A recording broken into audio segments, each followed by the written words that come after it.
Yo, we doing it. Spilling things in my crotch for y'all live. Welcome all you nerds. I'm going to be doing my NPC trend. I'm going to be eating all the stuff y'all send me. Welcome Propane. It's our first live over here on TikTok. Hopefully y'all can chat so we can open it up and we can have some debates. We can have some discussions. Because look, basic thesis here is everybody's crazy but me. Red pills from the red room. Can y'all chat in here? I see everybody joining. Welcome everybody. Mario, what's up? Dude. What's up, Mario? What's up, Junior Craig? You got Big Craig. And you got Junior Craig. He's about this big. Watch out. We got I'm Spoiled in the house. We got DC Adkins. Osmart. Shop Smart. Shop Osmart. Mambo Julie. What's up? Does this let y'all chat? What's going on? What's up? Orthodox Coptic. Heretics in the house. Ortho Mom in the house. What's up? Ortho Coptic about to head on out because I said he was a heretic. What's up? Catch me outside. How about that? Government tried to lock me down but said, catch me outside. How about that? I'm sipping on Bacardi and juice. Sipping on scissor. Just kidding. I don't drink. Because that makes me holier than you. Holy roller. What's up, Legendary Sports Clips? All right, we got a nice little crowd of 50 people coming up in here. All y'all crazy but me. That's a thesis for today. And how did I get uncrazy and everybody else got crazy? Well, it has to do with the ridiculous religious beliefs that you all have. Except for me. I'm just kidding. A lot of this is to just kind of troll y'all. Look at that. I already got 180 people up in the house. Catch me outside. How about that? A-Yup says, I love you, Jay. I love you too, A-Yup. You got that little Christian Bale face over there. Looking sweet. 230 people. Look, it's open forum. That means you guys can ask me the questions. 250 people watching me being a crazy man. Oh, pay piggy. Give me one more super chance. Pay piggy. 300 people live already on. I should have been TikToking over here the whole time. Jay, you got to respond directly to the big creators. I'm gonna do it. I'm about to. Warm it up, Chris. I'm about to. Warm it up, Chris. That's what I was born to do. I got my clothes on backwards. I got my Daisy Dukes that I'm wearing right now. I got them on backwards in honor of Crisscross. About to warm it up.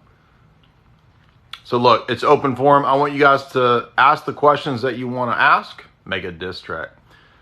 Bro, every live stream I do is a diss track on you and everybody else. So we just had 300 people and then half of them left. That's odd. What the heck? Red pills from the red room.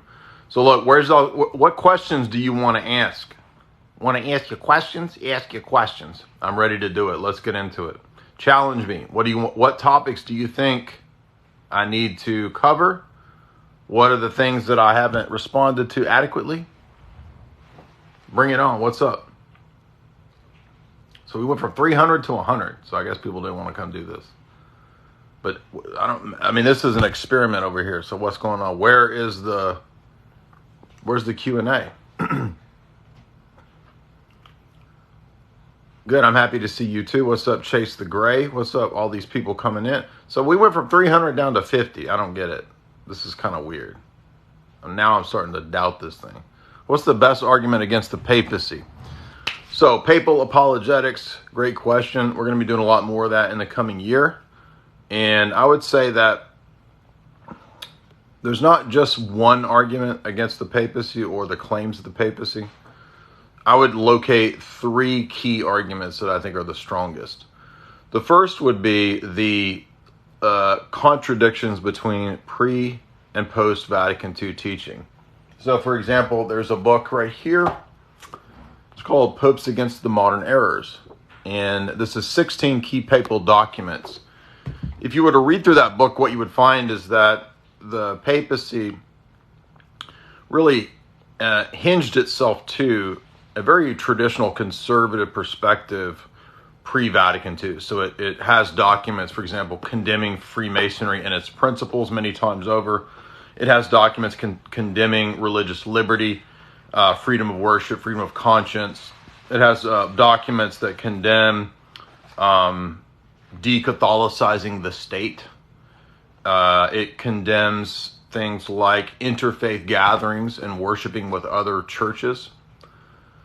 So if you compare that to the post-Vatican II teaching, then what you find is that in documents like Nostra Aetate Vatican II, or documents like Dignitatis Humanae, or the document on religious liberty, you find that there is a massive amount of contradictions across the board. All of those things are really night and day.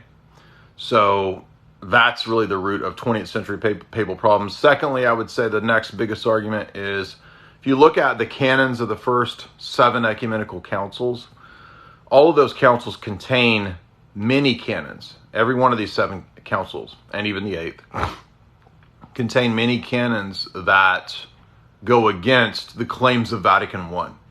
So Vatican I, the council dealing with papal supremacy, infallibility, universal jurisdiction, that council is very explicit that the papacy isn't just infallible in extraordinary statements. It's infallible when it comes to ordinary magisterial teaching as well. And then even in the things that are not exactly extraordinary, you still have to submit to those things with docility, even if you disagree. So even ultimately, if you were able to prove that Vatican II wasn't authoritative, which it is, but even if it wasn't, it really wouldn't matter, because as a Roman Catholic, as a member of the faithful, you're supposed to submit with docility. So you see how that works. And then thirdly, I would say that the most recent theological commission, called the Alexandria Commission, which came out maybe a month ago, that document that we did a whole 2-hour live stream on, the Alexandria document, that's now my third biggest, best anti-papacy argument. And that's because the Alexandria document basically admits 90 to 95% of our positions as Orthodox. So the critiques that Orthodox have had for the last 1,000 years, you've got 90 to 95% admission from the Alexandria document. And so for me, I mean, that's basically conceding that Vatican I is not true. So I'm not saying that because the Alexandria document came out that it's time to have a reunion with Rome. No, it doesn't work like that. It's a false religion until we realize that Vatican I doesn't fit right with what we see in the Alexandria document. So that's a papally approved theological commission. That means that Francis is de facto admitting the Orthodox positions. And I mean, how are you going to come back against those three? Those are 3 killer arguments. So yeah, I'm open to debate any of these TikTok people. That's why I came over here. With so many people were saying, hey, when you going to get on TikTok? When you going to go get on that TikTok and do a bunch of debates with all the goobers over here? I heard this is a land of goobers. In the land of goober queens. All the goober queens over here about to get trolled. So what's your next question? Is Goober Island over here? That's what I hear. So I'm happy to invade. About to go brat on all of these goobers. Would I beat Mike Typhon? I wouldn't beat Mike Tyson, but I would definitely beat Mike Typhon, since you misspelled it. So am I supposed to do the NPC trend? Corn, corn, corn, corn, yum, corn, yum. Is that what y'all want over here? I just bumped up to 100. 120 viewers when I started doing that NPC nonsense. Klaus Schwab, yum. Klaus Schwab, yum. Eat the bugs. Eat the bugs. Y'all gotta throw corn at me. And then I start acting a fool, right? Anyway. Numbers go, they do. When you start doing the NPC nonsense, the numbers go up. Man, I should do an experiment. So it just went up to 200. Let's try that again. Y'all throw some of this nonsense at me, and I'm gonna act like a fool. And let's see what it's at 240. Get the numbers down. Get the numbers down. Soy face. Soy face. Soy face. Get the numbers down. Get the numbers down. Oh, these are GMO mosquitoes. Oh, these are GMO mosquitoes. Oh, these are GMO mosquitoes. Hello, what have we here? Lando Calrissian. Hello, what have we here? Lando Calrissian. Hello, what have we here? Lando Calrissian. A rose. A rose. Soy face. Soy face. Soy face. So we went up to 250. Let's see, did it do anything else? 230. A rose. A rose. Oh, a rose. Oh, a rose. Oh. I mean, if a girl's giving me a rose, a rose. Oh, a rose. Oh, a rose. Oh. Oh, it tickles my leg when you give me a rose. Oh. Now, see, now we dropped down to 170. So I don't get this thing. This is so weird over here. I don't know. Uh-oh, somebody sent chilies. Ice cream, yum. Ice cream, yum. That's enough of that stuff. All right, now come on and ask, is Eastern Orthodoxy ethnically based? I mean, if you go to an Antiochian parish, for example, down the road from me, you'll find every ethnicity there. So all of the churches are ethnically based in the countries that they're based in, but they're not exclusively that way. Should you date only Orthodox? There's no easy answer to that. I mean, it's a case-by-case basis, so I can't tell you who you can and can't date. Ideally, you should date a man with the facial appearances that I have, and basically that looks the closest to me. So if you're a lady out there, all the ladies need to just find someone that looks like me. Just kidding, I'm married. So, yeah, I mean, if you think that you could convert the girl, then in that case, go ahead and date her. What about veneration that comes close to worship? Is that a barbell? I ain't gonna eat a barbell, dude. I mean, I think it's possible to be superstitious with icons, but just the veneration themselves, if it's properly understood, it shouldn't be viewed in any superstitious way. Yeah, I know you should marry somebody in the church, but what I'm saying is that a lot of people can't, especially like in the Bible Belt or certain places in America, right? They can't really find people that are Orthodox. So in those cases, you can convert somebody. It does happen. So, but you got to be careful because you don't know. Add a topic in the back so people get triggered and state a debate. I thought I did add a topic of. So this is the first time I've done this. Let's see. What do you add a topic to the back? Is Orthodoxy growing in America? Yeah, it is. I don't know how to add a topic to the back. Let's see if I can do that down here. I don't see it. I'm a French Orthodox apologist. I want to talk with you about skepticism. What do you want to talk about? Maybe ask your question here. You have a debate with an atheist? Well, I mean, skepticism is easy to refute. You know what I mean? Tag is great for that. Whoever was talking about adding a topic, tell me where you add it. I'm afraid if I touch anything, it's going to boot me out of here and close the stream or whatever. So maybe up top. Nope. The green screen by the filters. see, enhance. Effects, sound effects. No, I don't see anything about a topic. I tried to pick a topic when I... Oh, somebody said I needed to add like a text that says something crazy like, you can't beat me in a debate or something. I don't know. How do I add a text? Invite Charlie Colucci to come on a live stream. I don't know about inviting none of y'all crazy people on here. I don't know none of y'all. I don't know what y'all might be talking about. Talk a bunch of crazy mess and nonsense. If I had to get a Bonson book, which one would I get? If you're new to Bonson, I would get Always Ready just because it's a decent little introductory book.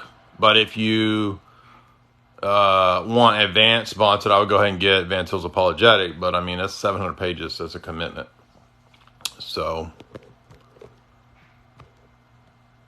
you've talked with atheists in the past. He objects to Tag by saying that his concept of truth is pragmatic. Well, you still have to give a justification, and nobody who is a pragmatist in terms of epistemology is going to be able to justify anything. So look into the W.J. Wood book on epistemology, and there's a great chapter on justification in there. And I mean, pragmatism is just kind of it just restates its own view. So you can't really justify anything like that. I know the title has to bite a bit, but I thought I did title it something crazy. Everybody's crazy but me. I thought that was a good title. I don't know. But maybe I need like words above me saying y'all a bunch of fake and gray people. Everybody who disagrees is fake and gray. That's a good title. But I don't see how to do that. Shit. Well, we just starting out anyway, so welcome everybody. So what's your next question? We had some good questions so far. Some good ones here. We don't have to talk about just theology. I mean, you can talk about whatever you want. Let's beef it up here. Come on. Y'all get sassy now. Spice it up. I'm happy to, if there's an atheist that wants to hop on here, one of y'all haters, if there's a hater who requests to come on, I'll let you on. How's that? I don't care. Sipping on gin and juice. How do I feel about celebrity clones? I'm ready for mine. Problem is, even if they clone me, he wouldn't look as good. He'd be half as hot. And we all know clones spoil after like a month, right? That's the problem with clones. They go bad quicker than milk, dude. So this guy wants to come on. Let's see if he can come on. Live together. Okay, come on. What's up? You gonna bring some heat? Brap, brap. It's open forum. Request. I gave you if you wanted to come on, I'll let you on. Come on. Are you training with Sam Hod? I do plan to, but we're moving right now. So I got to get moved before I can go up there with Sam Hod. Thank y'all for them likes. That helps the streams. Anyway, what do y'all think about Tik Tok Q&As? This is a new experiment over here.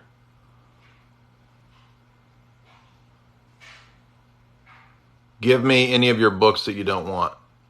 I mean, I got a bunch of shitty books. Is that you want those? The ones I'm getting rid of. Guests +1. Does that mean somebody wants to come on? Charlie Colucci. Okay, what's up? This is crazy. What's up? Jay, can you hear me all right? Hey, Jay. My name's Charlie. I'm a big, I've seen a lot of your videos. I like what you say. I think you do a really good job at carrying on the torch of Greg Bonson, if you will, on his tag debate. So I had some questions for you though. And this is something that I've been thinking through too, and I think that you can shed some light on it. Why can't the laws of logic be transcendental within themselves? Because don't you need to use them or assume them in order to use them? Like, why is that not the stopping point? Why back it up one more step with God? Curious.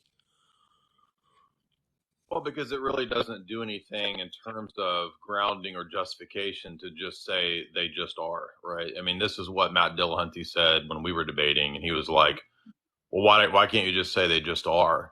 And my retort was, well, if you can say the immaterial, invariant, conceptual things just are, then I can say any immaterial, invariant, conceptual thing just is. So I can just say God just is. So in terms of the context of a debate, nothing, you can't just say something just is. Okay. So that's one angle and one reason. But going deeper into the metaphysics of that question, I would say the reason that you can't say they just are is that just are what? Right? To say something just is really to say nothing. So in terms of metaphysics, you need more than that. And I would also add that if you watch the video that I did on YouTube about top 10 arguments against Tag Refuted in the talk that I did called Refuting Ed Phaser on Universals, in both of those, I go into depth about how they don't stand together. So, for example, transcendental categories, if you look at Aristotle's categories, if you look at Kant's categories, they don't stand together. They relate to one another. So you need, for example, time determination to predicate about the external world. You need an external world to predicate about the external world. You need a knower to have knowledge. So a lot of these things that we call transcendental categories, it's impossible and incoherent for them to stand alone. So if we're going to say that they all kind of relate to and necessitate and imply one another, now we've got a giant bundle of them. And then the next logical step would be to just simply ask the question, how do we justify that whole bundle? And that's what, in terms of grounding, the specific God of Christianity, specific Orthodox God, grounds all of those things in a coherent way. What would be an example of some of the transcendental categories bundling together? The ones I just said. So, like, to say that there's knowledge assumes a self or a knower. Gotcha. To say that there's knowledge of something other than you typically would say that presupposes not just other minds, but an external world. To predicate in any way assumes some version of the question of the one and the many, so you need universals. So you see we're stacking up categories. I gotcha. So would you say that it's like this? Maybe this is where I've come to, and I want to make sure I'm representing this philosophically correct. If you can't describe the ontology of laws of logic, you're in trouble, and just it's baseless. Correct? I think there's different ways to go about this argument. I typically like the metaphysical approach to the question, but I think you could conceivably just restrict the argument to morals or to epistemology if you wanted to. Okay. Well, that was helpful, Jay. I appreciate it, man. And I just want to say good work and keep it up. Smart guy. Appreciate you. Absolutely. Yeah, I'm reading a really good book right now relevant to all of that. The Zach Huber book on Christian metaphysics is basically tracing the development of the notion of hypostasis from the Cappadocians to John Damascus. And it's a great book. A couple areas I disagree with, but overall I would absolutely recommend that book. Dr. Branson and I will be doing an upcoming stream where we go pretty deep into this question of hypostasis, person, nature. We'll probably talk about the Zach Huber text. And for those that don't know, of course, Dr. Branson's done a lot of streams with Lewis and Kai over at Orthodox Shahada, and his specialty is the Cappadocians. So he's an analytical philosopher who specializes in analytical metaphysics and the Cappadocians. So that's his exactly, Jack. That's one of the reasons I came over here is that TikTok's main debaters are completely illiterate. That's exactly why I came over here. And now that we're talking about real shit, right, it's dropped down to 27. So this is really weird. This is a experiment over here. I've never done this. So this literally went up to 300 when I started, went down to 30, and then it went back up to 250, and now it's back down to 30. So this is an odd thing over here. So if you want to come on and ask questions, that was kind of cool. That worked out well with that guy. I appreciate his questions. Ask I guess you just request to join. I don't know how this works. I've never done this. So Charlie asked to come on. I guess this is kind of like the way it is over on Twitter Spaces. Like you request to come on. So if any of you people want to come on, you're welcome to. So, Hey Jay. yes, sir. What? Get my headphones on so it's quieter. Hey, so my name's Enrique. I'm a Catholic guy, so I'm probably. I hope I'm not unwelcome. No, I don't care. You can say what you want. All right. So I know you're very intelligent in arguing against Catholicism. I'm not near as versed in the histories and stuff, but I was fascinated with your posts about 1984 and Brave New World and dystopia, because I see how heated the election's getting now, and then talk about restriction. I got to be careful what I say on TikTok with the algorithm. But I'm kind of just, so hold on, let me put my face up here. I don't know, I just kind of worry about this next election coming up, and the last one was pretty heated. I'm trying to be careful what I say because of the algorithm. But I just worry what next year will look like, because they're already, they're already talking about new variants. And well, I would just say in terms of dystopia stuff, I mean, nothing really we can do about changing that. I mean, whatever comes is going to come. So, I mean, my practical advice is to try to live in the countryside. You know what I mean? So, outside the urban centers. No, I think you should move directly to right underneath Tony Fauci. So, literally, you should live underneath him. I don't mean in like under his condo. I mean like you should get up under his cot and you should sleep underneath him at night. I don't even know who that is. Who are you talking about? Tony who? Tony Fauci is? Oh, Dr. Fauci? I do not know who I am. I'm sorry. Put the mask on and come over here and cuddle next to me. All right. I didn't know his first name. I want you to spoon with me. Spoon with me, okay? No, it's just you're gonna be my little Enrique Iglesias with me in the bed here. Spoon with me. I'm just joking. Yeah. Have you? I don't know. I just kind of I saw your post about those topics, and I was sort of fascinated also with this guy, this singer. What's his name? Oliver Taylor. The guy Oliver singing Richmond, north of Richmond. That guy, he's like really resonating with a lot of people, and he just refused. He denied he didn't want his $8 million contract and stuff. And his music's really resonating with all kinds of people. I'm kind of, I don't know, just kind of keeping my eye on, trying to feel the political climate and what's happening. And it's been getting really weird, with a whistleblower talking about UFOs and it's like the hottest year recorded, and just some weird stuff's happening in the world today. Yeah, a lot of science. I was going to do a spoof of that Oliver Anthony thing, not because I hate it or something, but I just thought it'd be funny to spoof it. But then it's weird nowadays if you spoof stuff, people assume that you hate it. So it's like it's just a weird atmosphere. Yeah. If you do impressions or if you spoof something, people are like, "Why does he hate Oliver Anthony, dude?" Yeah, I'm seeing AI voice machines. I saw one. They dubbed him with Hank Williams singing his songs, and then one with Johnny Cash singing his songs. And they sounded really good with Hank Williams and Johnny Cash singing them.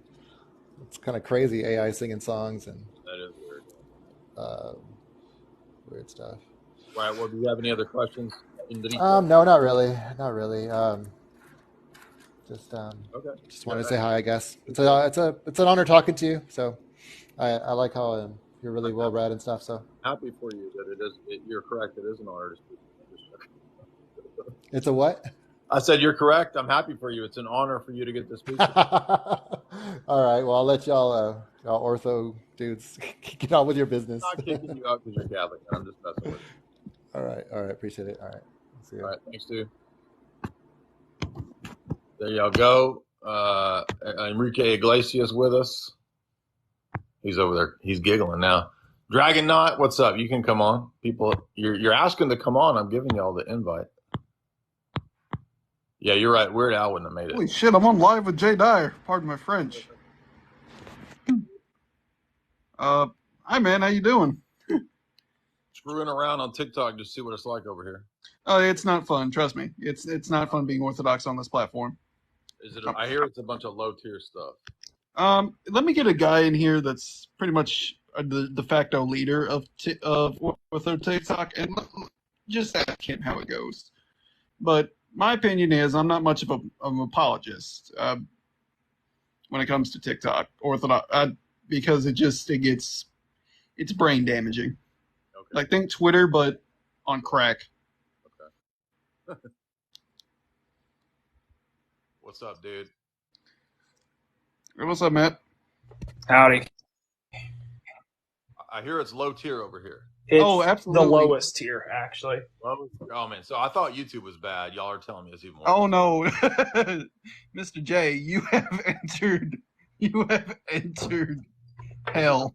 It's of hell. This is like where Dante had Satan frozen at the bottom. Is that what you're saying? Oh, absolutely. It's YouTube with an extra chromosome. What do I have to look forward to? Prepare me. Is it Muslim dominant or atheist dominant or evangelical dominant over here? Calvinist. Calvinist dominant over here? Calvinists, atheists, basically the lowest denominator of every single belief system. Imagine like the worst of it turned up to 11. Yeah. All right, so I'm just gonna have to act like a bunch of I'm just gonna have to be trolly with these people, right? Because how else can you deal with like the super low tier stuff other than just kind of being like trolly and let it all roll off your back? Yeah, I mean, the modus operandi that I've seen most effective is just stoop to their level. Do you have a better experience when you like reply to people's stuff, or when you do try to live stream and get them on, or what? I usually just reply to them. There's like a stitch option. I've been playing around with editing, but then again, I haven't been on here in like a year, so. I haven't made much content lately. I'm more of a metal / just general type stuff. I mean, it's in my name, for crying out loud. But generally, I try not to get into much debates, but just some of the stuff I've seen on here is just like, I don't even attempt to try to argue with that because I already know it's not going to go well. As in, like, they're not. What's the best route for getting the crazy people up in here? Let's do it. What's the best route? And you got any crazy people in the audience you want to join and debate? Let's do it. Come on, crazies. Just make a green screen with a bunch of hot topics on it. Okay. Yeah, you go into your notes and you list all of the crazy topics, and you screenshot it, make it your background. That's how I've seen the most views happen. Okay. Let's see. People back on. And the classic is put Christ as God. Oh yeah, that'll get all the Muslims.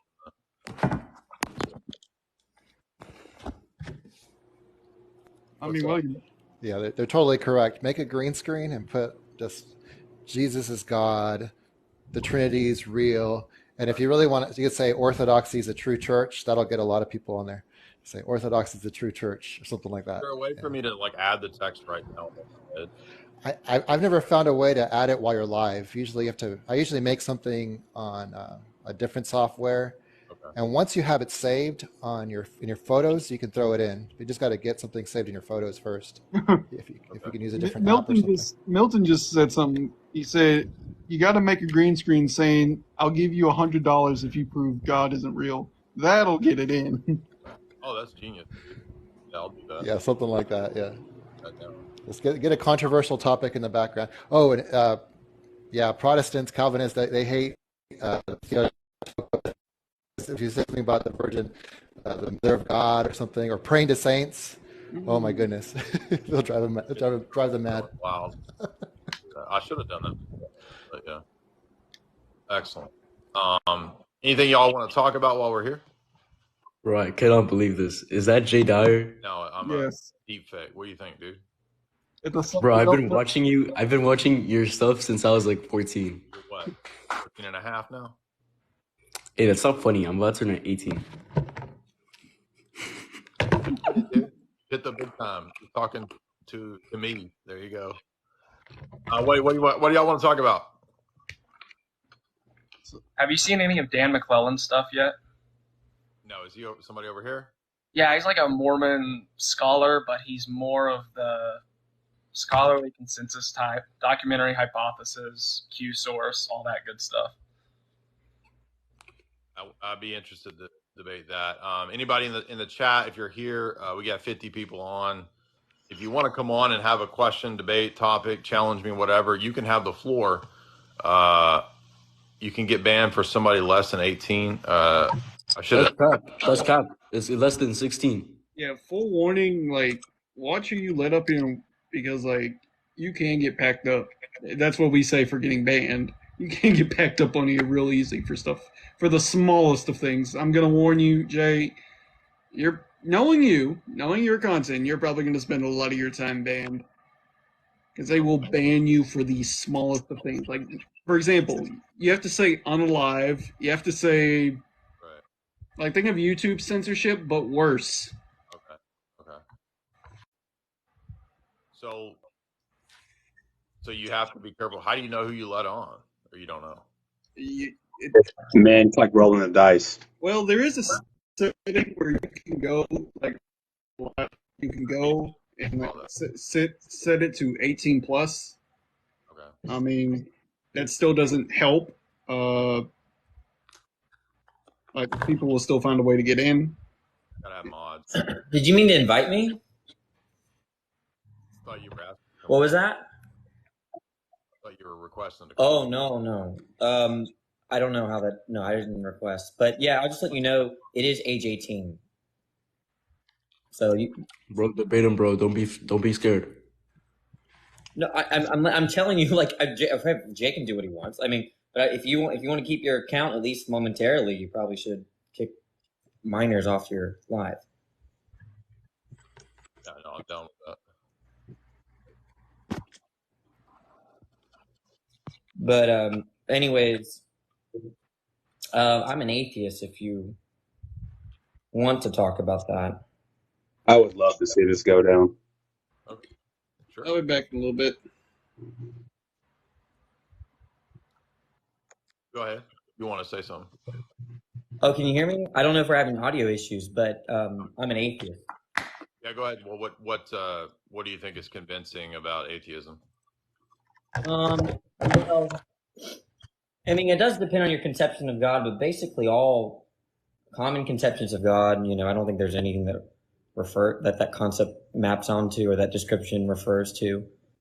That includes Christianity, and other Semitic traditions and first cause and that kind of stuff. What do you think about transcendental argument? I don't really think it's a good argument. Why is that? Well, every time the argument is run, it just seems to beg the question. It's a formal, you could put it as a formal argument, so how would that beg the question? Formal arguments can beg the question. Yeah, but I'm saying that you can chart it out in the sense of, you could put it out like X is a necessary condition of Y therefore X. So do you think the form itself is invalid, or do you think that the way it's presented is invalid? Oh, no, it's not invalid in virtue of its form. I mean, like, you can have question-begging arguments can be valid. Okay, but I'm saying, do you think that the way that tag is presented when you stick God in, or is it the form of the argument itself that's no good, in your view? Again, the form, it's a kind of informal fallacy begging the question. Technically, question-begging arguments are formally valid. Not begging the question, though. Okay, well, that's what remains to be seen. Every time it's been presented, it tends to beg the question. So that's why I'm asking you. Do you think that if I say X is a necessary condition of Y therefore X, do you think that's okay or not? The form is fine, but you understand, informal fallacies are that. Go ahead.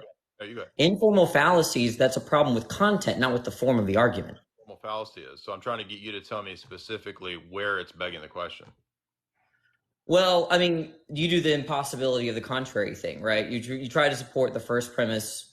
So something like there's intelligibility or insert whatever transcendental, and there, God is a precondition for that for that transcendental or that intelligibility. And then when I ask to support that premise, it's then the move is to say that the contrary is impossible. But that's precisely what needs to be shown. If it destroys the possibility of knowledge, then it's impossible. Okay, but I don't see how it would do that, right? That's just a claim. It's not a claim. If you posit something that doesn't ground or give an account for a precondition of knowledge, then knowledge is not possible. If you posit something, well, I don't take atheism to be some view of like an epistemological view. It's not supposed to account for anything. Just like I don't believe in unicorns. That's not supposed to account for transcendentals. That's the problem. So now you're trying to have knowledge claims and skirt the giving an account for how knowledge is possible. So you have to give an account for epistemology. I mean, sure. I mean, I could see why you would say that, but atheism again is not a position that asserts like anything about it epistemological. That's not true. You do. Well, why? What about atheism implies a particular? Because any knowledge claim requires justification for that knowledge claim. So even for you to say that atheism doesn't posit knowledge claims is a knowledge claim.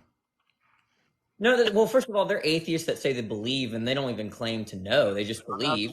I don't care what the other atheists say. Your position. I'm saying atheism is not defined in terms of knowing that God doesn't exist. I'm not talking about specific knowledge about theism. I'm talking about any knowledge claim. Everybody has epistemology. Let's reset, right? Do you take atheism to be a view in epistemology? Atheism requires some epistemic content to have any claims at all. Maybe you're going to have to break that down for me because I don't know. If I have to break that down for you, then you're not ready for a debate because that should be. Well, I don't think it has to do with my concern. My concern is that you think atheism has to have all these commitments epistemologically, like has to account for truth, justification, transcendentals. I don't think because you got pinpointed on something that is obvious and you don't want to get into it. Again, you're not making sense, right? You're saying atheism has all these commitments, like all these epistemological commitments about the nature of truth. No, it's a very simple objection, and I'm asking you about knowledge claims at all.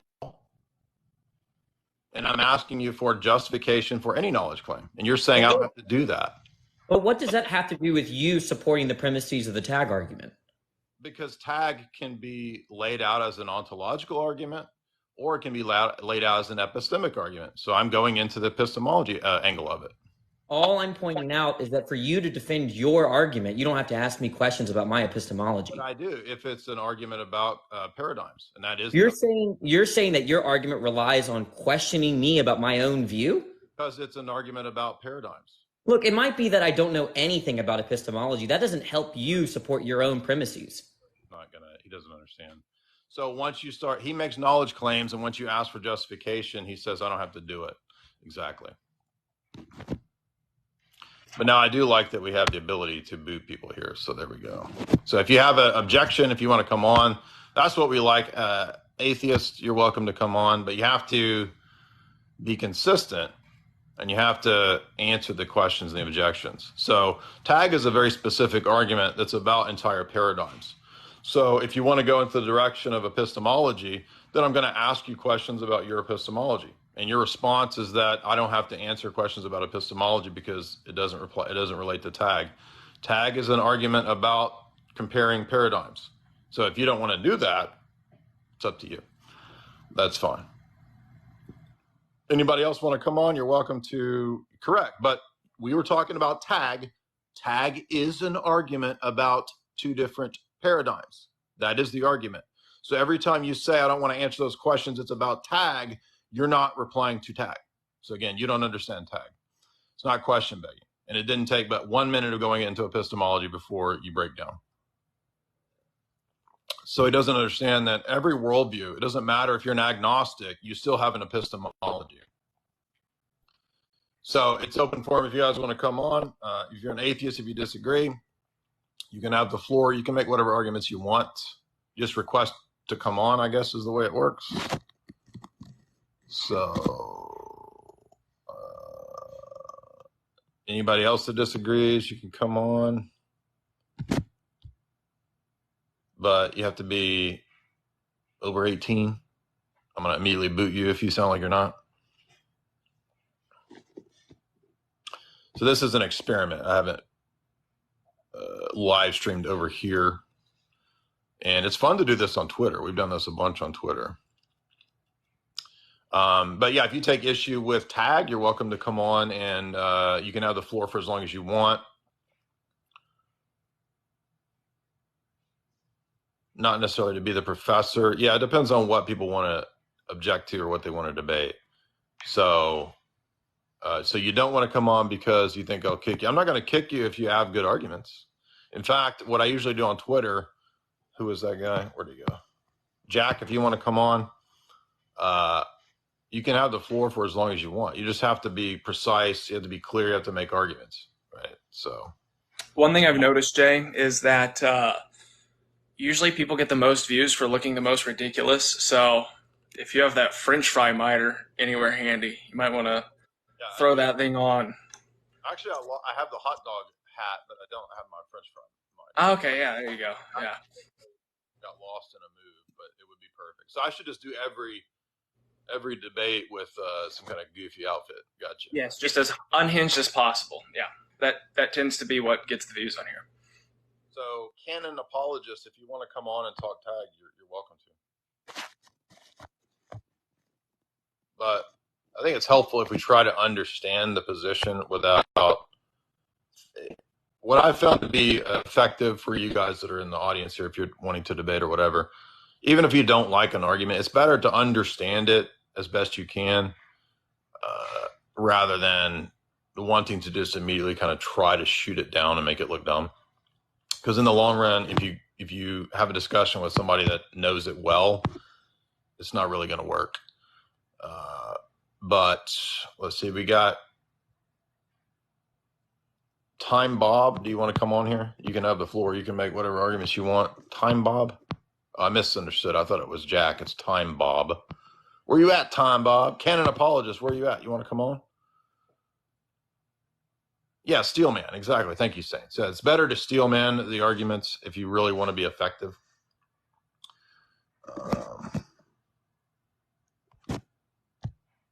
But I don't know. Maybe we're not going to get that many people coming on. What's up? 76 people watching live. Welcome, everybody.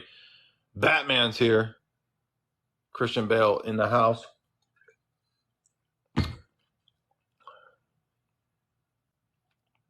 All right. Well, if you guys don't want to come on debate, feel free to ask questions. You can bring up whatever topics you want within reason. So feel free to.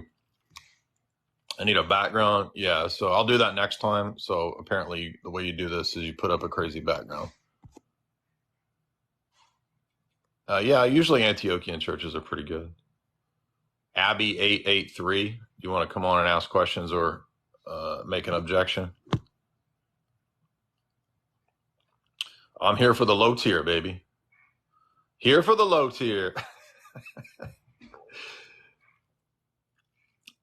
All these people requesting to come on, then you won't. What's up? Y'all won't come on. Where you at? We do this on Twitter and it fills up. Do AI streams. Do an NPC. Do an NPC. There we go. NPC trends. Light. Uh-oh. Anime profile. Probably going to regret this. What up, Jay? What's up, Light? Oh, I'm just here to give you a suggestion. Okay. Not really. Like, I don't really disagree with you on anything right now. Like, real quick, hold on. Make yourself the big screen so that people can actually see you. Yeah, because if you press your name right, you can press a little square, or if you click your panel, you can press a little square on the top right corner.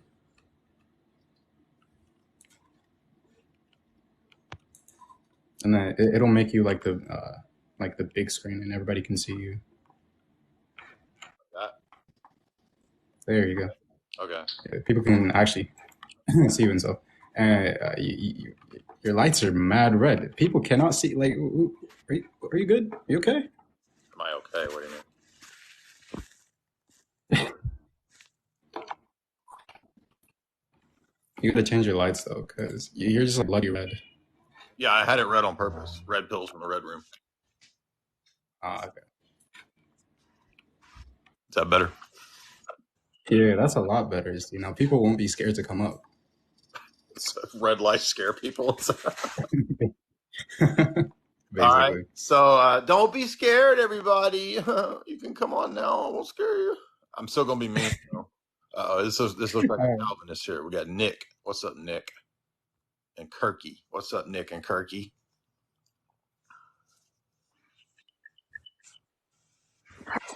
It's good, goat. What's up, dude? So I had a question. So are you do you have any like favorite analogies for essence energy distinction besides like the sun analogy? I think the best, and they use it to distinguish nature, person, will, energy, and effect. So, for example, if I was to build a house, maybe I have the blueprints of the house in my head, right? So I'm utilizing human nature and the human energy that I possess to build that house, right? I'm the person J that possesses human nature. Other people, they possess human nature in their own way, but we share that same nature. So the person J possesses human nature, and that nature has an energy proper to it, such as building a house. That's an operation that's proper or common to human beings. And so I build this house. I use my personal energy to build the house. I'm not identical to the energy I use to build the house. The energy is distinct from me, but it comes from me. It proceeds from my nature. The house is the effect of what I've done in this work or this operation. So I'm one person acting with my nature, and I'm distinct from my nature and from the actions and from the effect. The Cappadocians use that analogy to the triad to say that in the Trinity, you have a distinction between nature and person. The operations that God does are distinct from who God is. They proceed from his nature, and God does different things, right? So his attributes are different from his work of creating or from his work of walking on water. Those are all distinct, different works or operations, but they're distinct from his nature. But the divine persons are the ones that act. And so in the triad, there's one act that's uniquely manifested in a triadic way. So each person has their unique role, and that's how it's different from human beings, right? Human beings act as individual human beings, distinct, discrete from one another as persons, even though we share the same nature. But in the Trinity, you have three persons, all share there, and they're not distinct. They indwell one another. They're distinct, but they're not separate. So does that make sense in terms of nature, person, will, energy, and effect, the analogy between building a house and what happens in creation or in the Trinity? Yeah, I definitely like that. Because I normally, like I said, normally just use the sun analogy to try to like get a like at least somebody to have a little bit of understanding when I first bring it up to them. Yeah, I think that that analogy is good. So solid. Well, if you want to get more, hold on. I'm gonna hop off I'm gonna hop off and then bring me back up. I'm gonna turn my like thing on so my followers can see it. Okay. Because I go live on here like every day pretty much, so I got like a lot of following on here, so we can get some more people on here for you. Let's do it. Okay, so we got a bunch of people wanting to come on here. Maya, Kirky, what's up, Kirky? First of all, thank you for bringing me up. God bless you. I'm inquiring Orthodoxy, and I really want to learn about the ecumenical councils. Do you have any suggestions of where I should start, like a book suggestions? Yeah, I'm thinking of the best for the ecumenical councils. I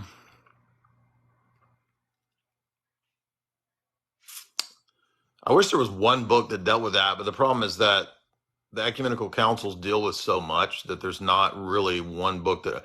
Probably the best book still would be Yaroslav Pelikan's book, The Christian Tradition, Volume 1, because that deals with the first 7 centuries, and he'll cover the councils in that. You know what I'm talking about? What book?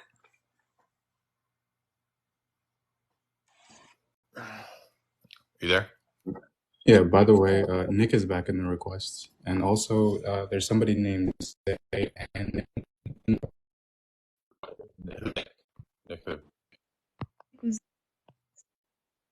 Oh, that Nick. Okay. yeah, that I one. got you. And I have one more. I have one more question. Did you hear the book? What I was saying?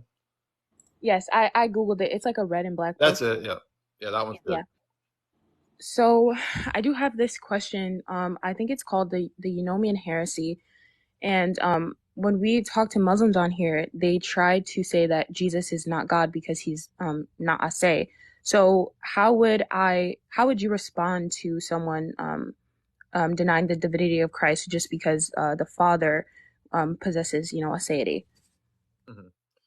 Right. So there's nothing about because one member of a class of things divine possesses aseity, it doesn't follow from that any member of that class that lacks aseity is therefore not divine. So, for example, if you go watch the discussion that Bo Branson has with Jake, that whole discussion covers just that issue. So they have a debate on that topic, and Dr. Branson's reply is to point out that this is the fallacy of affirming the antecedent. Does that make sense? Or excuse me, denying the antecedent is the fallacy. So when the Muslims make this argument, it's denying the antecedent. But you need to watch the discussion with Jake and Bo Branson on does God have a son? The whole discussion is over this aseity question, and it rests on a fallacy, basically. Okay, thank you. Yeah, it's a really good discussion. By the way, we're going to be doing that topic pretty soon, so we'll have more on that in the near future. Yeah, I love the point that Bo Branson brought up in that debate too, where he asked the question. He said, "Well, do you need aseity to be uncreated? Well, do you need aseity to be eternal, etc.?" Question for every individual attribute of Allah, right? So it's like exactly. So if you're saying that lacking aseity therefore means that it can't be divine, when I ask you if every one of the individual attributes lacks aseity, then you would have to deny that each of the attributes, even when they're composite, which means when you total them all up together, right? And so at that point, Jake just melts. Yeah, he just acts like he doesn't understand the question at that point. So I don't get how this goes to the argument. We got a bunch of good grief. Now we got 79 people requesting to come on. That's crazy. 79? Maybe it's I added 79 people and 4 people requesting. I was about to say. Wait, let me see. Oh yeah. That's fine. I was about to say I've never had 75. It said 79 for a second, then it jumped back down. So maybe it's not actually 79 people requesting. What's up, Alamu? Yeah, how are you doing? God bless. What's up? I just came up. I just want to say I really like your videos, bro. Very nice. Thanks, dude. Appreciate that. Yeah. Did you have a question or discussion topic? Not necessarily. I mean, I'm Christian, so it may seem I'm Muslim because of my, my profile picture and my name. Yeah, I assume that's why you brought me up, but no, I was born Oriental Orthodox actually, and it was I'm currently undergoing catechesis to the Eastern Orthodox Church. That's cool. Good to hear, man. Yeah, thanks for hopping on. Let's see.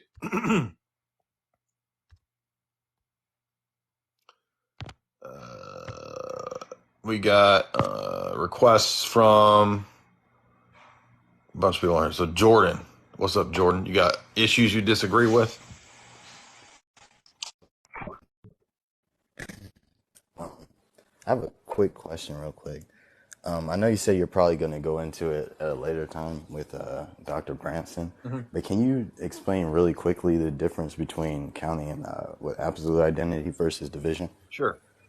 Yeah, so basically, in the ancient and medieval world, they did both, as we still do today. But in the ancient medieval world, typically they thought that you counted by division. So what that means is counting is really just taking a whole and then dividing it, right? So like if I have on a piece of paper,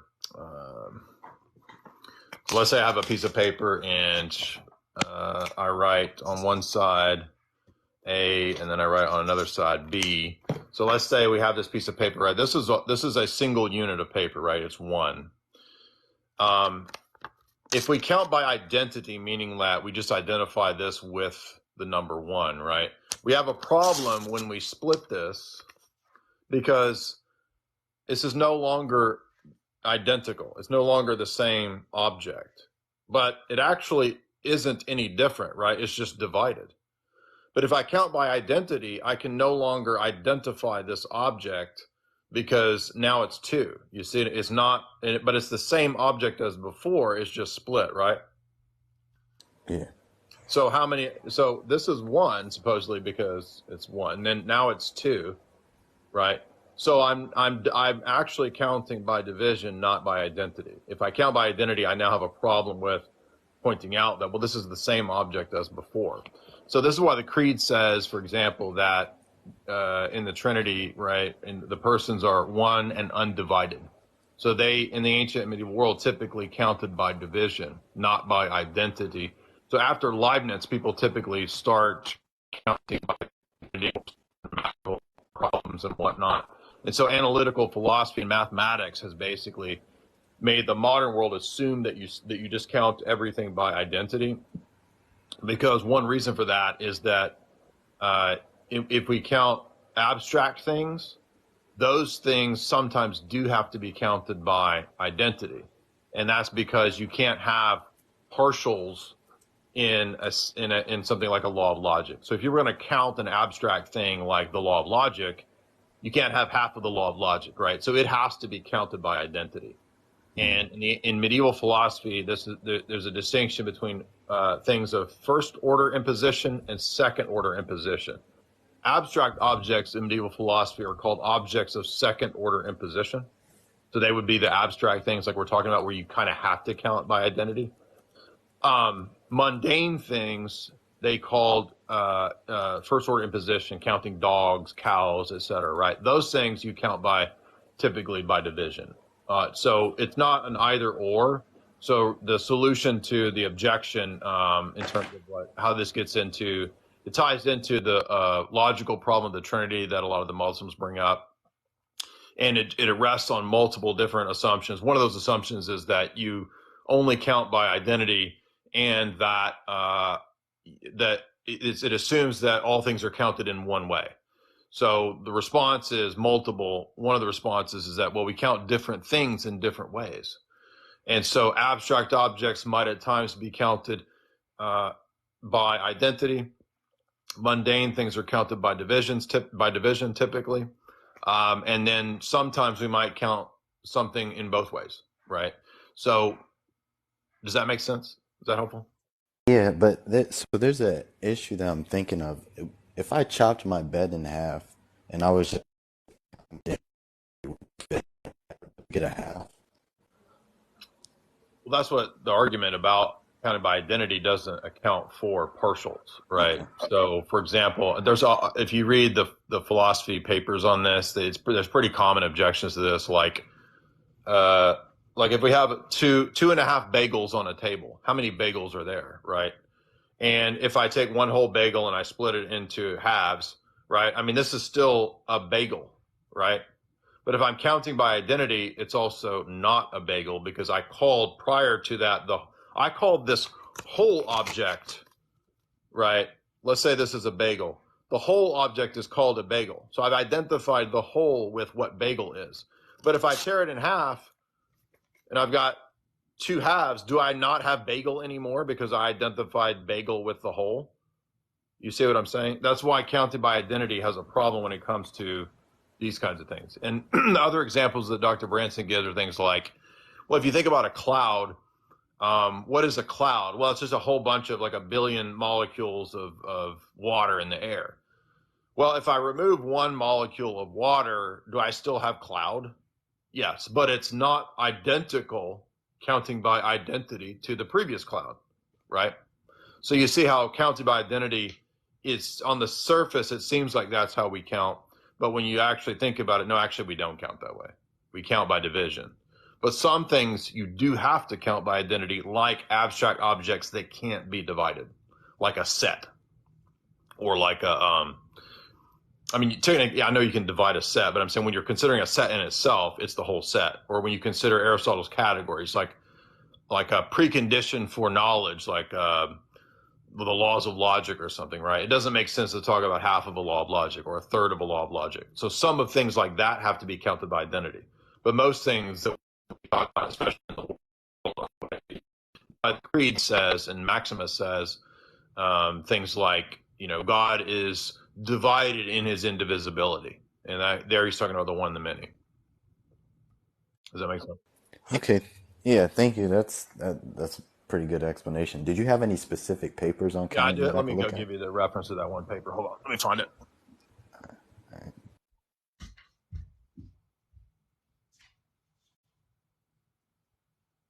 Thank you.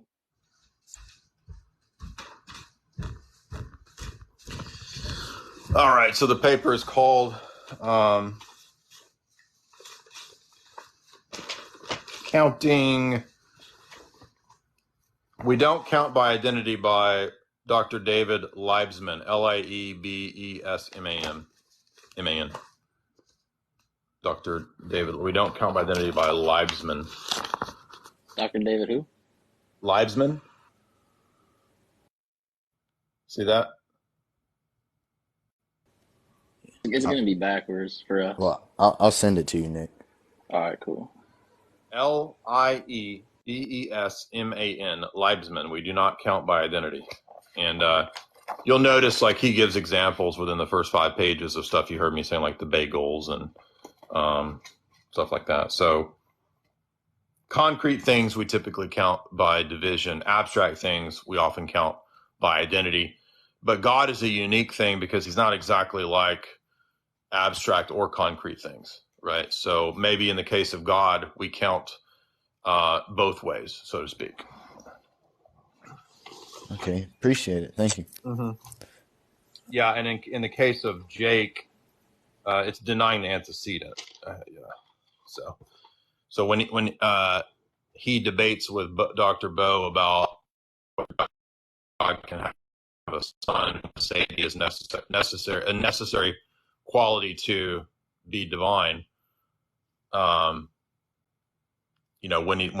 he gets asked about the attributes considered in themselves of Allah, the whole thing falls apart. So hence the LPT doesn't really work. I appreciate it. Welcome. Yeah, absolutely. Great questions. Let's see. This looks like a friend of mine named Zay in the chat says he has a question and he'd like to come up. Okay, we'll do Michael and then Zay. Mr. Dyer. Yo. What's up, man? How you doing? Awesome. How are you, man? I'm good. I'm fine. What's up? What's on your mind? No, not much. A bunch of people in the comments have sent me this live. I'm a Roman Catholic. I'm familiar with some of your content. People use your name a lot in my circles. Okay. But I haven't really watched much of your content. But that's fine. But I know that I've seen some clips of your debates, though. Some pretty cool stuff from what we agree on. Obviously, I guess my question would be, what would your most common refutation be? Like kind of like quick draw refutation against the papacy and papal authority be? Kind of, if someone were to ask you kind of off the cuff. Yeah, that's a good question.